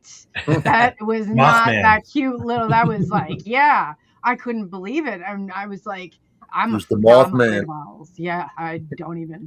Well, we've been up to Happy Valley one of the first times we went up there, and there's always owls everywhere. Like it's the sounds they make are terrifying. And we were actually leaving one night after we had some cool experiences. And as we're driving down the road, we were spotlighting. We had a big spotlight. We were looking for, ghosts, Bigfoot, anything we could find kind of through the woods as we were leaving.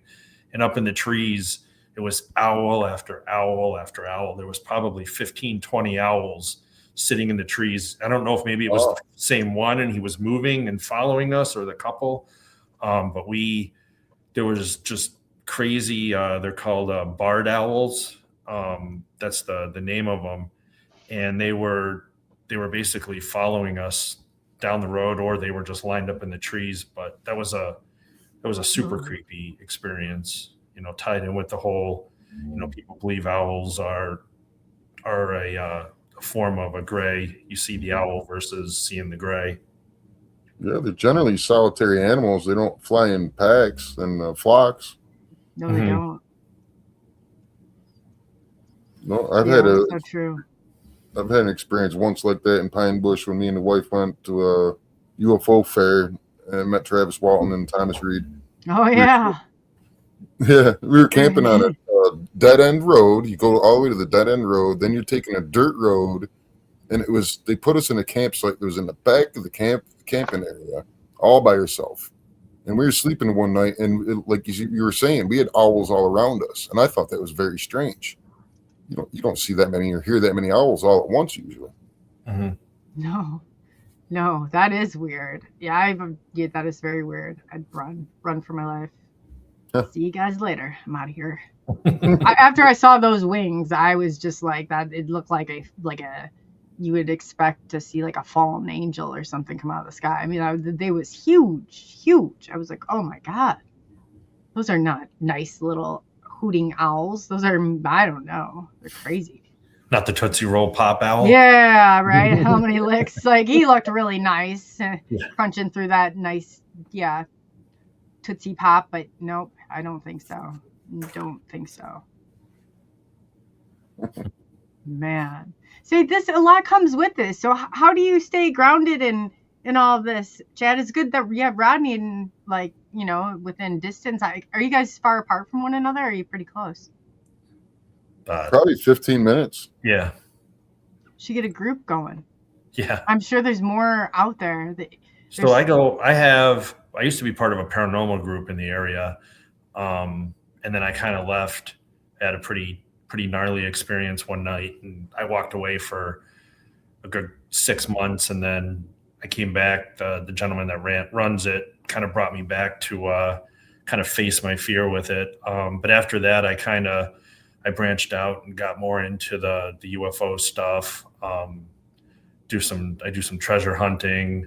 But the paranormal and the UFO stuff is, I've got a small little group of people right now and we usually, we try to get together as much as possible and, try to find something we can get into to help, maybe find some answers.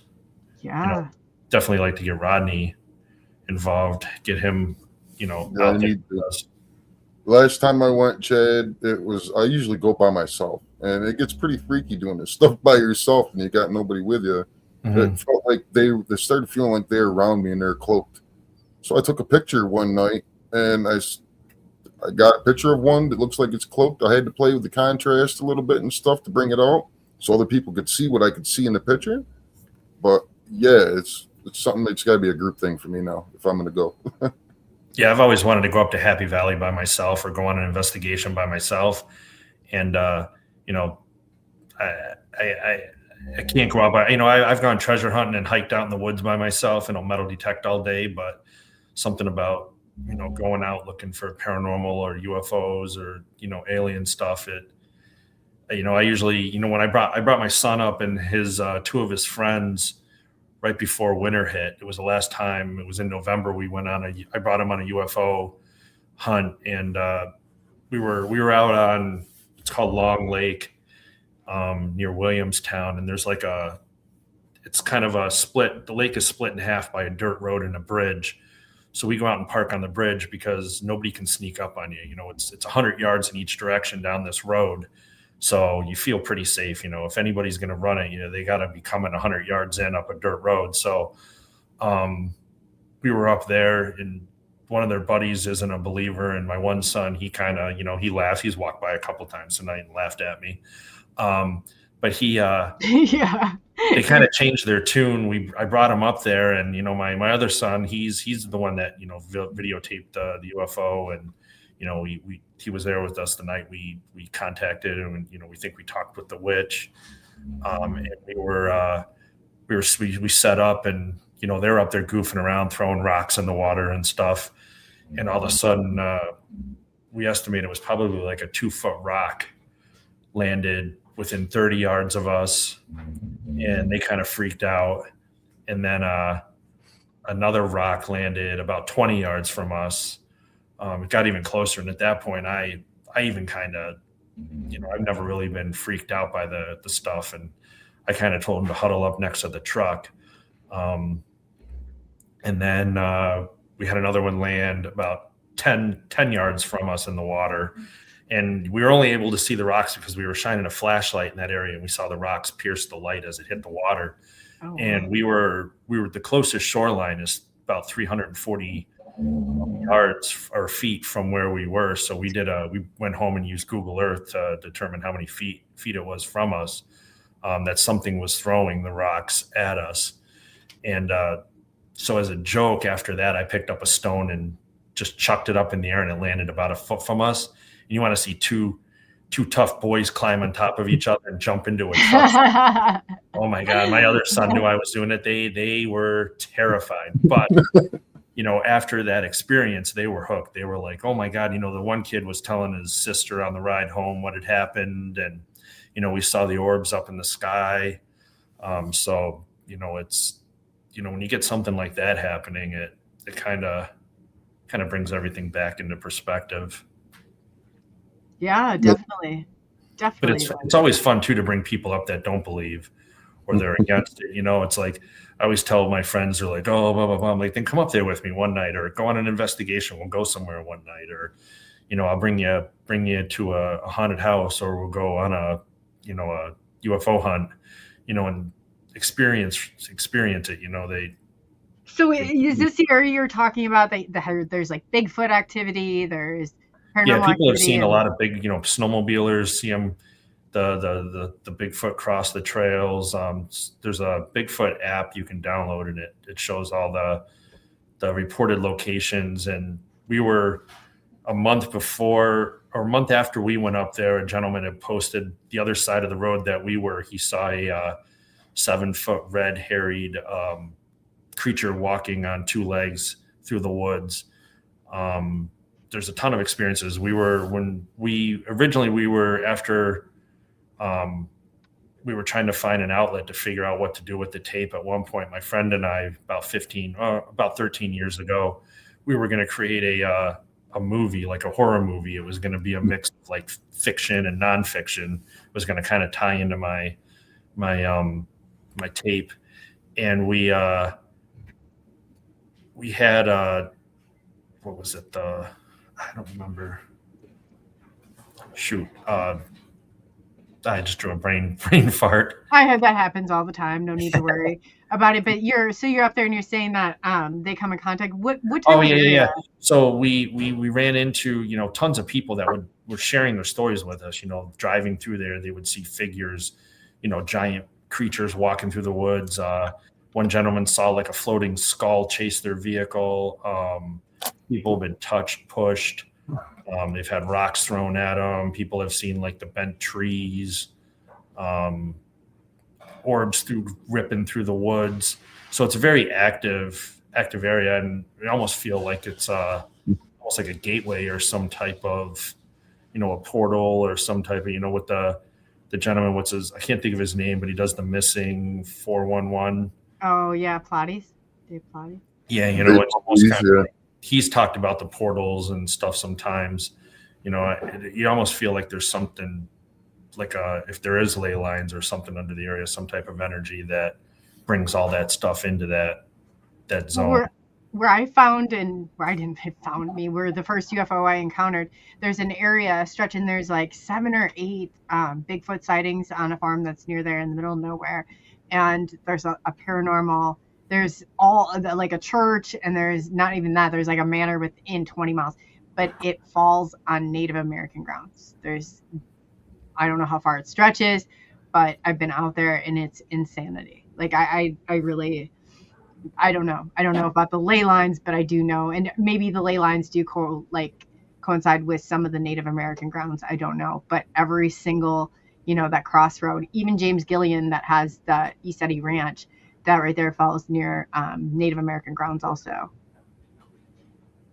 So I'd have to look into that. We haven't dug that far back to see if it has been Native American lands. I know, like Rodney said, when it was Fraser, back in the 1800s, they were farming hops. It was a big hops farm. And then basically kind of overnight, everybody just up and vanished. The town grew in, the state bought it all 8,000 acres and turned it into a wildlife preserve. Like you can't go in and, they protected the land from nobody can go in and build and do anything. And now there's a lot of posted signs. They've been putting up a ton of posted signs on all the land. And, it's funny, it's all state land, but all these posted signs are popping up now. And I feel like they're trying to herd people away from going into certain parts of it Yeah. And the posted signs, they got to write who's posting it. Is it a private person? No, it's just No, it's just a it's post. They're government. just posted signs. Yeah. So Like- we've I know some friends of mine that, again, a friend of mine that just pulls off and walks through those posted areas. He trespasses in there because it doesn't have a name or anything on it. So Is it government signage or is it a person? looks like the ones you buy at Home Depot. Oh, for God's sakes. Yeah. Yeah. Be right behind. But why even? Yeah, that's just kind of stupid to do that. But you wonder, is it a part of the allure? But Generation Xers, we're going to stomp right on over those. Yeah, until somebody Keep right pulls on up going. and threatens me, then it is what it is. Then you beat them up. That's how we would have done it back in the day. No, I'm joking. I'm joking. No, there is a fine line. Now, if it says no trespassing because you're on private grounds or whatever, I would definitely check into it. But, if there's just I don't know. Sometimes I always say smoke and mirrors. Like they say there's no way it was crazy for the longest time. There's this local cemetery. I promise it has a point to it, but everybody's like, it's a gate. It's like a metal. You're never getting in. You're never getting in. It extends. I'm like, trust me, we're getting in. I mean, they fought me all the way down there. We pull up. I'm like, I walked to the side. I was like, hey guys, no, it's over here, right where that gate breaks off. You can just walk right in. Like there's no that, and then they're like, everybody's looking. I said, this is what it's like. I'm like, they used to have major meetings in circus tents in the middle of the city. This is how things are, operate the way they do. And it's crazy, but that's how they get by with it. It really is. I feel like they hide a lot of stuff right in front of our faces. Oh yeah, right in front of our faces. And then once you start to see it, and then it's at first, you're just amazed, wow, is this really happening? But, I did a lot of cryptology and steganography, and I'd see how they would operate in these little cells, but they were able to communicate through our media or through, that's where Operation Mockingbird comes in handy. And so they can read between the lines. And when you start to see some of this stuff and how it's planned out, I mean, they know. When you know what's coming and you know what's planned, it's so much easier to maneuver through it. And when you're back here trying to figure out what the hell's next and where did this come from, it's a little bit, you're at a disadvantage point, to say the least. But yeah, it's all very fascinating. And I would love for you guys, you to come back on too and go through. Have you had encounters with Bigfoot, or how close have you gotten? So we're going to be setting up some trail cams. My friend's using them for hunting right now, but he has some of those Verizon ones that link to your phone, so you can check the motion and stuff. So once the winter's up, we're going to go up there and put a bunch up into different trees in the area to try to get some footage. But that's one of the things we definitely want to start looking into up there. Setting some offerings out. Trying to we always talk about. We always forget to bring out some. What is it, the plaster kits? And I'm like, God forbid we ever find a footprint. We don't have a place, so we got to bring plaster kits and stuff. But yeah, they've been logging a lot of the different areas too. They've been zoning it off and logging different parts of it. So I think it's been either moving some stuff around, or it might help us with trying to locate something by them cutting down some parts of the woods. It might force them out into different parts, because we've gone down. There's one road we've gone down, and I've done some calls and knocks. And the first time, I brought my son up. He was standing outside with us. It was dusk, and my buddy's there, and we're yelling, doing the knocks and stuff. And I threw a rock in the woods, and probably maybe 10, 15 feet away, you could hear something big moving back and forth, like it was pacing back and forth like this. And my son jumped up and got in the car and locked the doors. And I'm like, well, you left us. But we've had that happen a lot, where we'll get out and we'll do some knocks and stuff will move in. We've had some, like the one time we had something whistle. It was it would make like a whistle, or it would sound like a bird. It was like 10:30 at night, and it would make a tweeting noise like a bird. And I'm like, there's no birds out in the middle of the night. You never hear birds making bird calls in the middle of the night. and we would do a knock and we would get a whistle. So we kept following it as we're driving. It was just moving. It was just moving ahead of us every time. Like it was, 100 yards, 200 yards ahead of us. Every time we would get out, make a knock, make a noise, whistle, it would do it. And we just never could catch up to it. It's like mimicking. Yeah. Do you think, have you ever heard of anything clicking, like a clicking noise? Yeah. The one time we were up there, we had something going tung, tung, tung. It was making tung, tung, tung, tung. It would make a noise like that. And it was about 50 yards. It was the only time I've ever been scared as an investigator. Yeah. We pulled off the road by the cemetery to do we were going to show my son the cemetery. And that's where we've contacted the witch before. And as we pull off, my friend's like, what the hell is that noise? And you hear tung, tung, tung, tung, tung, tung, like loud in the woods. And it kept repeating over. And I went to get out of the car and I heard it. And I had the parabolic ear out trying to see if I could hear anything with it. And all of a sudden, like I got goosebumps. The hair went up on my arms. Got kind of nauseous, just a horrible feeling. And I jumped back in the car and I put the windows up and, we sat there for maybe 15 minutes. My son hung his phone out the window and recorded it a little bit. But I didn't dare get out of the car after listening to that sound. It sounded big and it sounded angry.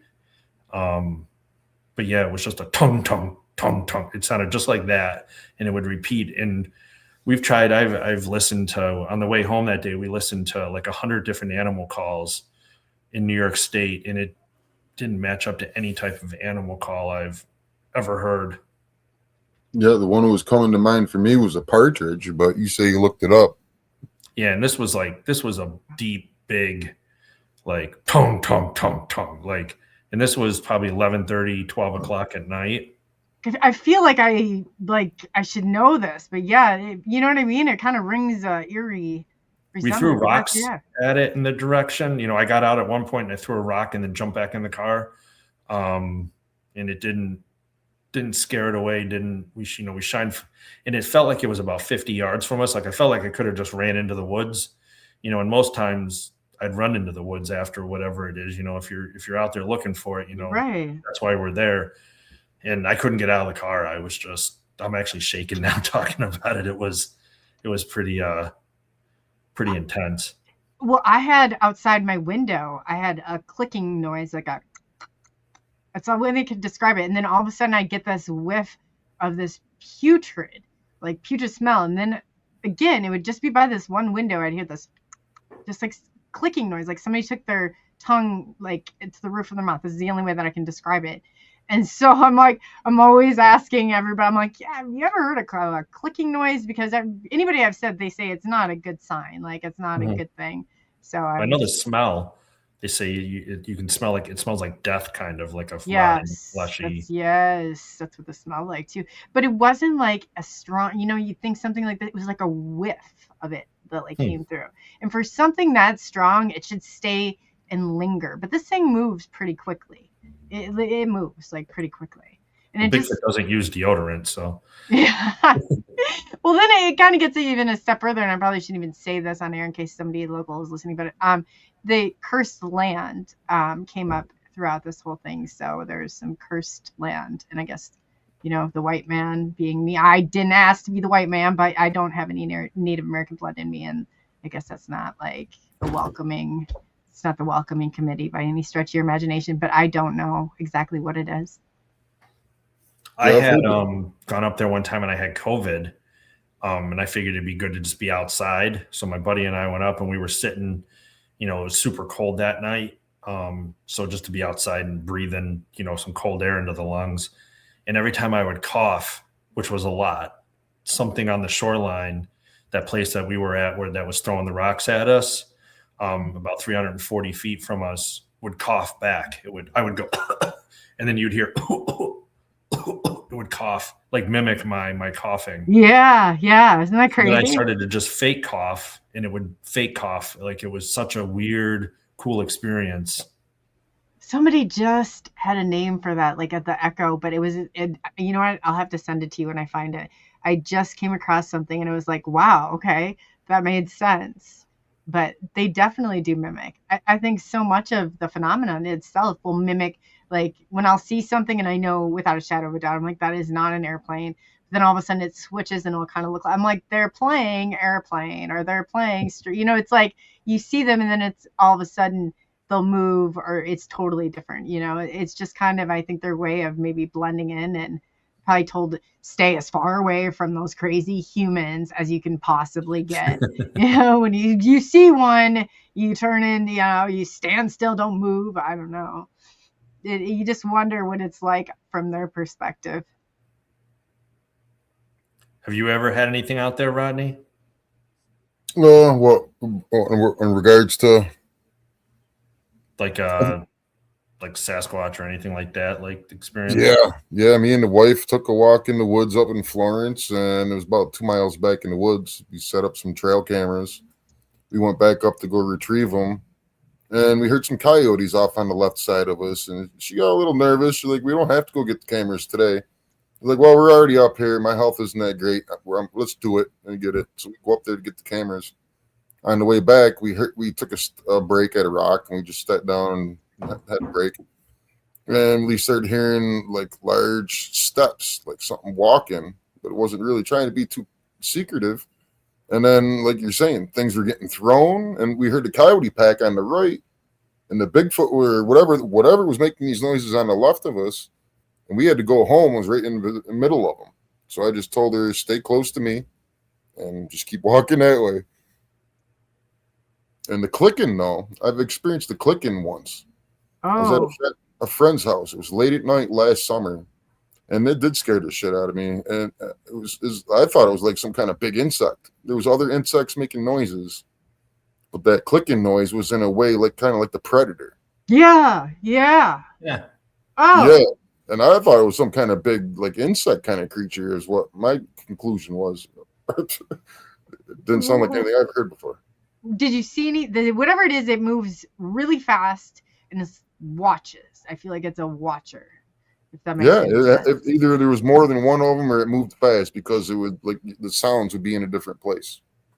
Oh, wow. Yeah. Because this one, I only have 2 windows, but it will go. But I can, like, I'm not even joking you. A dresser with 5 drawers dumped over in the middle of the night. Like it's got a time too. It's like right around like 12, between 12 and I'd say 3. You can really hear it like around. And the whole dresser dumps over. And I'm like, what is that? You know, I jump up out of bed. I turn my light on for my my phone. And then I was like, the only thing that's standing is the frame. All 5 dresser drawers do not come off and everything on top, and the frame still stands there on a level plane. You know, there was nothing else. And I was like, whoa. So that was kind of like the kickoff to it. Like it's kind of calmed down since then, but I don't like the clicking noise. I don't like it. I don't know what it is. I got in my car quick and I can't believe you've experienced that too, Rodney. I was like, oh my God, what is this? Like I've never, it definitely beats a paranormal because I don't know what the heck is, and I'm too afraid to look. I'm not afraid of stuff like this, but I will not even look out that window when I hear. I'm afraid like when something's gonna like come up and one of those like creepy white crawling things or whatever is gonna like out the window. It's like something out of my intro video or something. Yeah, I don't know. I'm not Slenderman type shit or something. Yeah. That's what always irritates me, like the TV shows and stuff where they're out there investigating, trying to find ghosts or Sasquatch or whatever, or UFOs, and then they see something and then they just stand there. It's like, run towards it. That's what you're there for. You want to find a ghost, you want to find Bigfoot, and they got it on a heat signature and they just stand there and film it for a few minutes and then it goes off. It's like, why aren't you moving towards it? Why, like Ronnie from Finding Bigfoot or Expedition Bigfoot, the one episode, he goes running off towards it and he got yelled at by Mariah for putting herself and the whole party in danger. And it's like, you're there to find Bigfoot. You're not there to videotape sounds, and that's why when I heard that sound the one time, I'm like, I froze. I was like, I couldn't get out of the car. I was like, I threw the rock. I got out the one time with the parabolic ear, but I couldn't take off running towards it. It's the only time we've heard stuff up there and we take off. We've had trees pushed over towards us, which I've spent a ton of time in the woods as a kid and my whole life. And I've never had a tree pushed over near us or heard a tree fall naturally. Yet alone, one time we had it happen twice. We've run towards the trees that we've heard, but yeah, that one time it was just, whatever it was, they say it gives off the terror tone that the Bigfoot, they can emit it's like a real low infrasound. Oh yeah. It causes people for your hair to stick up, to anxiety. And, maybe that's what. So it's triggering that alarm system off in because your anxiety is technically supposed to be there for something that, when you're in danger of something, but if we pattern it out the same, then it will trigger that. But that's, they're probably, it's like their fire shot, like their warning shot, like, because a lot of people they don't have, and when you're talking about it before, I was a mental health therapist for 7 years. So I always like tried to bring in this when I heard you talking about it. I always say there's, people run, it's deer. Oh God, no, I say fight, flight, or deer in headlight. So it's like, you have all three. Some people are that deer in headlight where it's like they're, but then somebody said to me, are you sure that in ET's case that they haven't, because they've had places where they could not move until the event was over. And I'm like, I don't know. I just told myself I was just going to stay there no matter what. And, I forced myself to, but because there was nowhere to hide, like I couldn't hide, and it was too big. So, I guess you wonder, your body, that cellular memory, it really does. It can make or break a day, definitely. Well, these things are happening, and for us, they happen as a kid, and we say, we're not scared, but then like you're saying, they should go run towards it. But when you're in the moment, it is hard to do that. You got Dr. Steve telling people that they're all good, but we know through contact with other people that there are negative experiences. Yes.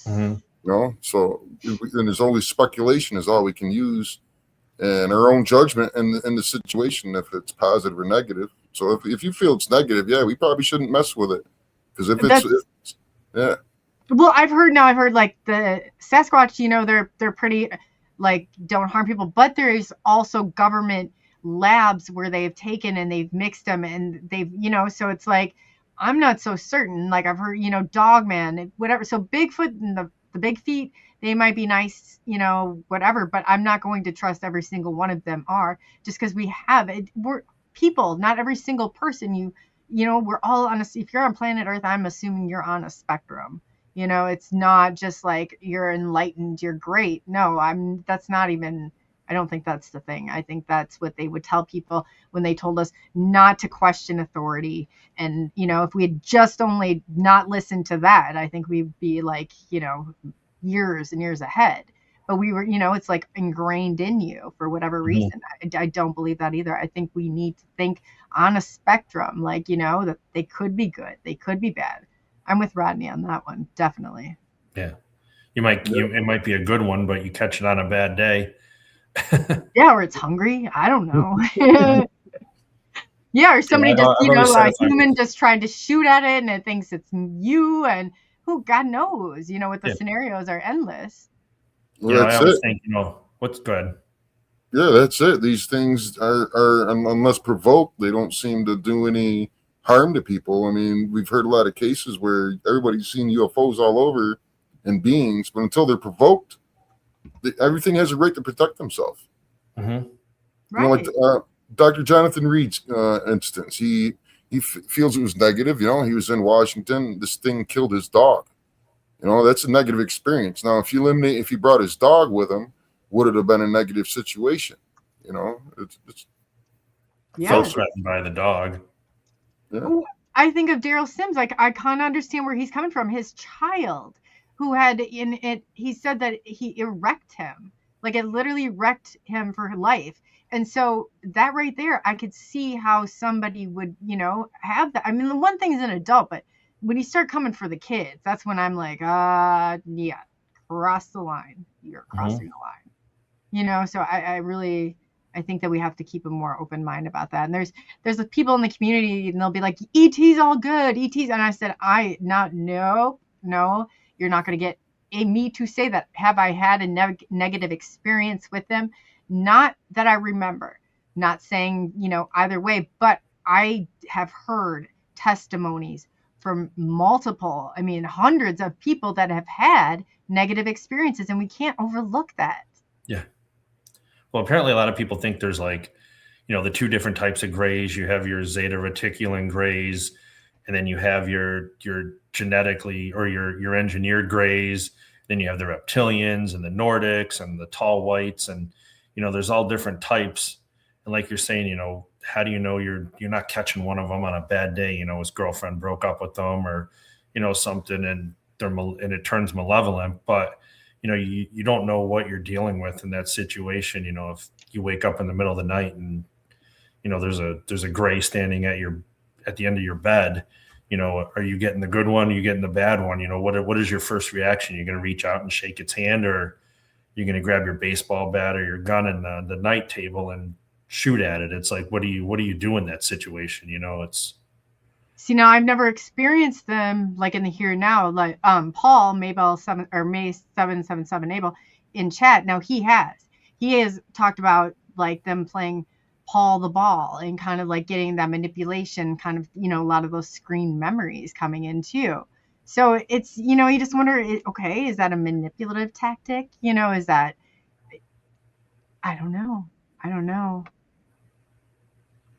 Interesting. Yeah, you just have to wonder. And then Daryl Sims would say that's the point of least resistance. They're trying to get you to come without forcing you, so you'll think. And then I don't know if you've ever seen The Good Place. Have either of you seen that TV show? Yeah. Okay. Well, that's where I'm going now. Because I'm not convinced that's not what's going on some of the time here. Something like The Good Place. It does feel like it. Yeah. Yeah.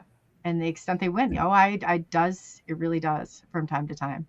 I said, but then even worse, and my audience has heard me say this, but I'll throw it on both of you. What if, after all of this, we go to this like big crossing over the, whatever you want to call it, into the other, we've died. Okay. But we wake up and then all of a sudden it says, congratulations, you've just completed your simulation on planet Earth. And you're really like, back in a normal time, maybe, whatever time years later. And that's what you find out. Like, then I'm going to be mad. Yeah, I've had moments where it's felt like living life's the Truman Show. Like I'm not steering, I'm not driving. And I'll say something to somebody like, if you're one of the actors here and this is like the Truman Show, you can let me know. I won't say nothing, Yeah. Yeah. It'll be our secret. Oh my gosh, yes. Like if you'll just I won't tell anybody. Now, God knows that I would. Hey, Rodney, if you're part of it, just wink. Right.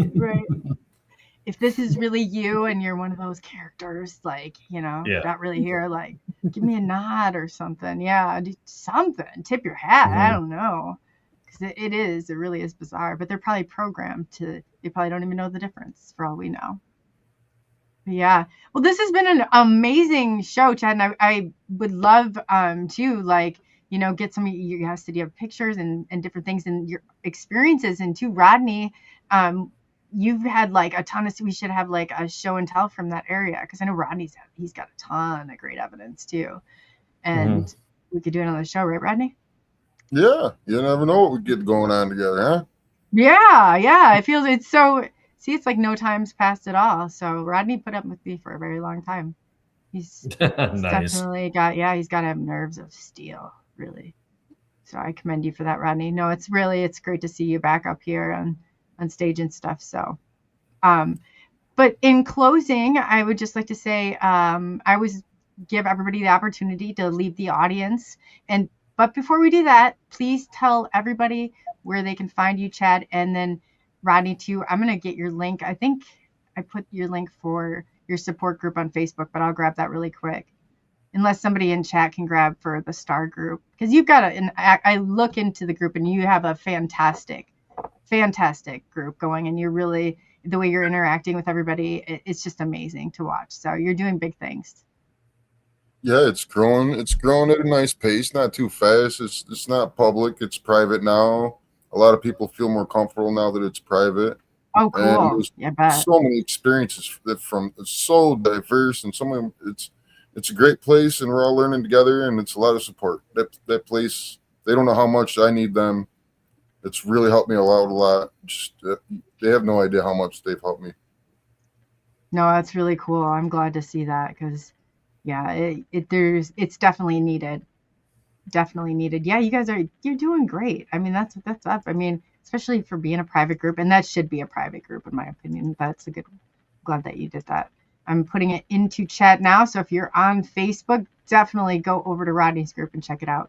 And we tell them the acronym for that because I somehow Yeah, extra. yeah. It's STAR. The acronym STAR. S period, T period, A period, R period. Make sure you put that in there. It'll bring it right to the top. That's a YouTube channel I use also.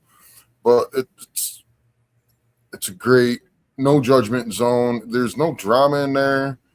There's no politics. Really I made a little post a little bit about politics and just hoping and thanking everybody for not spreading the hate, because that's not what it's about. We're here for support.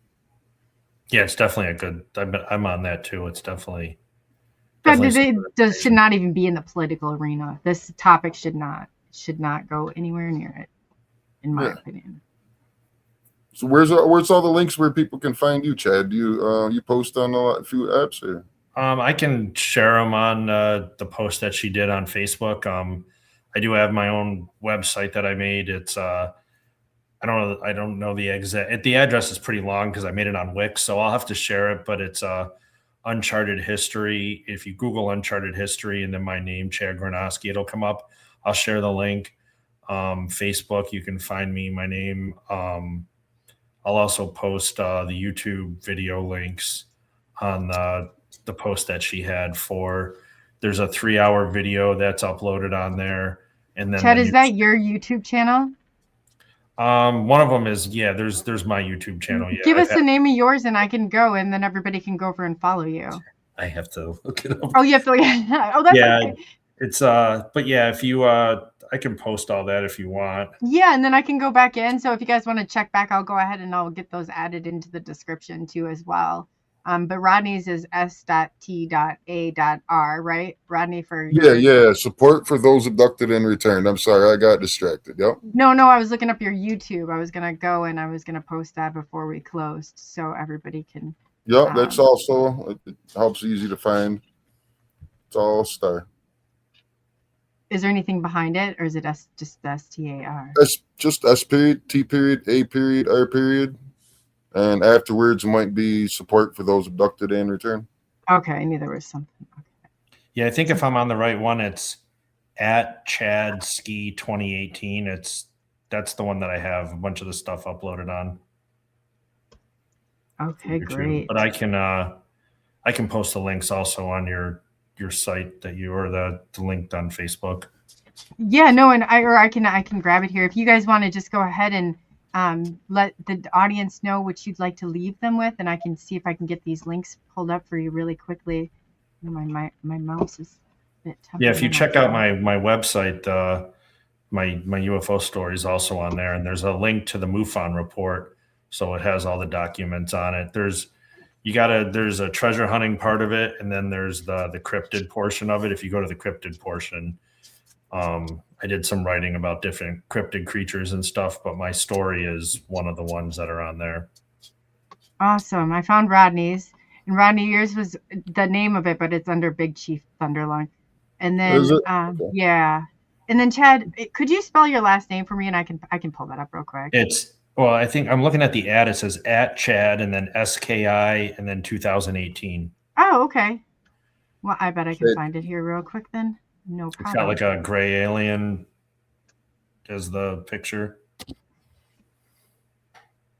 Oh yeah, I see you, and I'm gonna subscribe. So you have, and then I'm gonna pull this so we can get. There's not much on there. There's just a couple videos, but I'm gonna start uploading some more.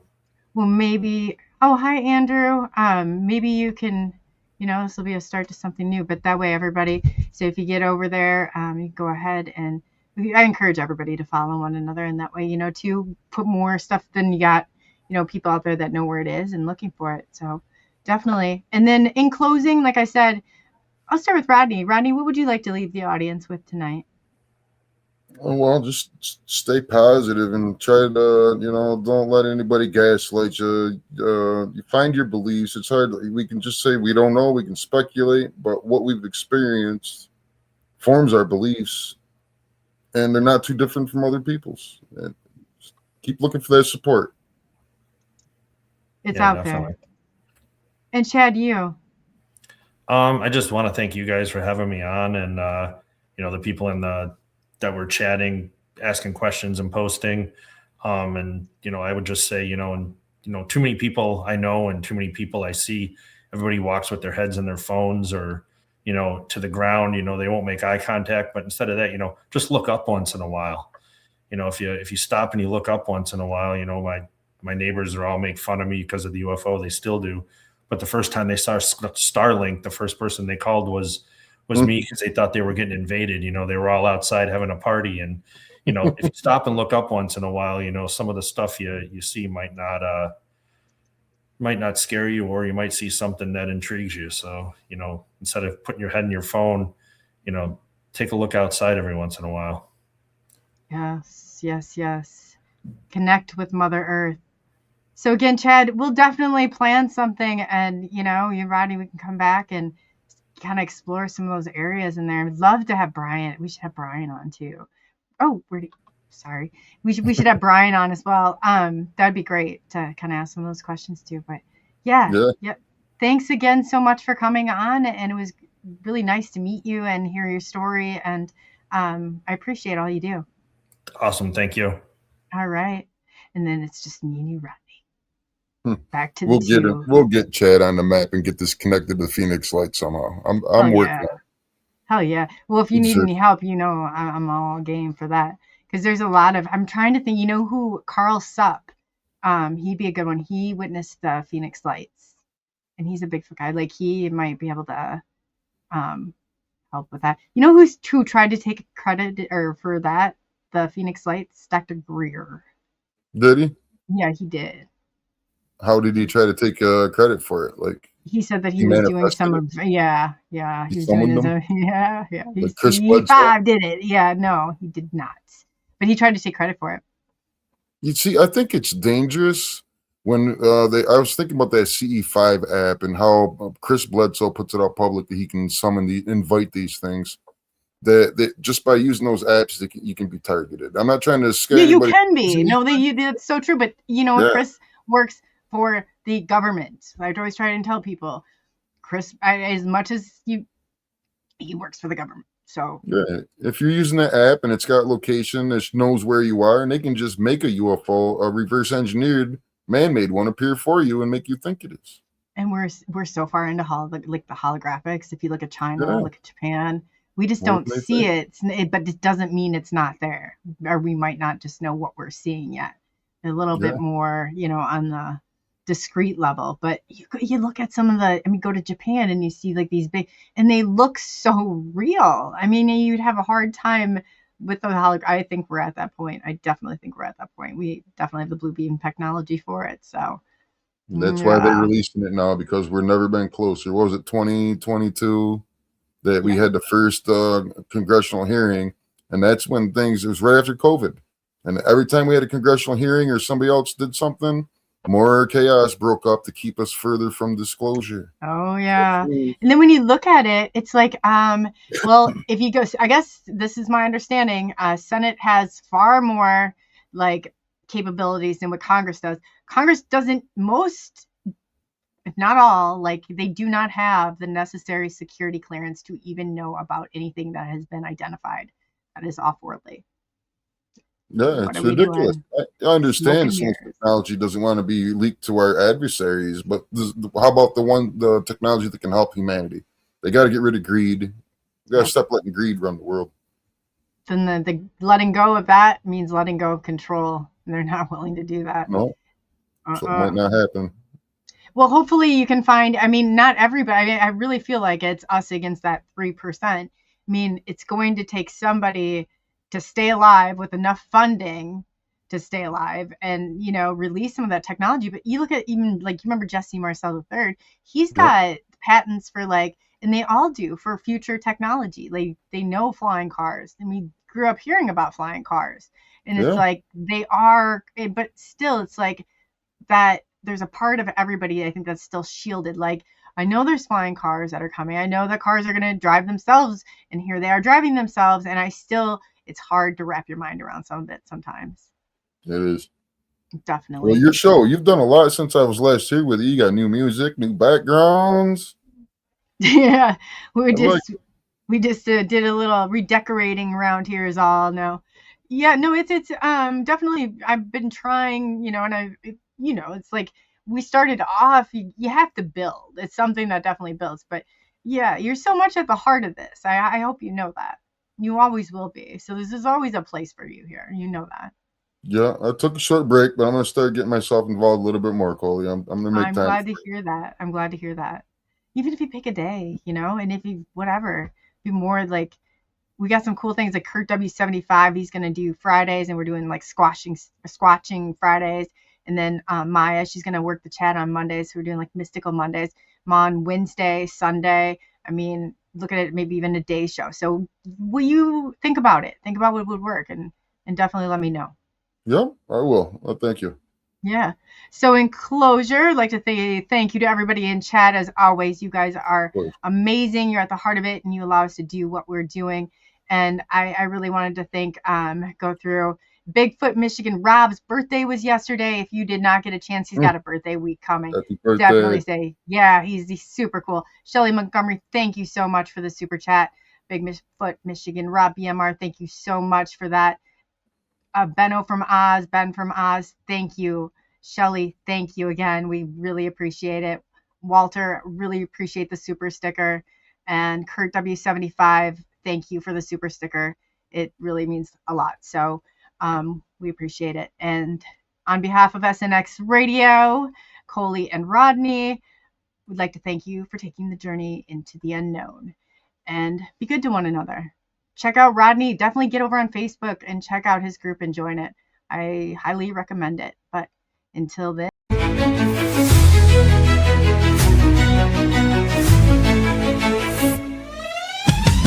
Unraveling the mystery, secrets in the night. We travel through the cosmos, ready for the flight. Together we'll shine, casting shadows aside. In the heart of the rhythm where our dreams collide. Join the Sub Nation X Quest, the truth is our guide. In the vast expanse, it's where we reside. Hands up to the sky, let the bass ignite. Feel the grooves around us, everything's alright. Join the Sub Nation X Quest, the truth is our guide. In the vast expanse, it's where we reside. Hands up to the sky, let the bass ignite. Feel the grooves around us, everything's alright. SNX Radio, let the truth ignite. Together we'll shine, bringing shadows to light. In this cosmic dance, we're connecting the dots. Tune into the frequency, let's explore the spots. Heavy bass drops with tight beats. Illuminate the shadows, the echo of our call. On this roller ring we'll never fall. Feel the energy rising, can you sense the spark? As we dive deeper into the cosmic arc. Stories of the universe, mysteries unfold. In the heart of SNX, where the truth is gold. Every note we play, every line we write, crafting our legacy, shining ever bright.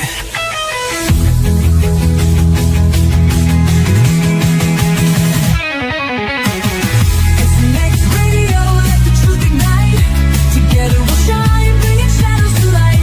In this cosmic dance, we're connecting the dots. Tune into the frequency, let's explore the spots. Here in the spotlight, we're taking our turn. With the fire in our hearts, let the passion burn. SNX Radio's call, ringing through the air. Together we rise, together we dare. So join us now, let the rhythm flow.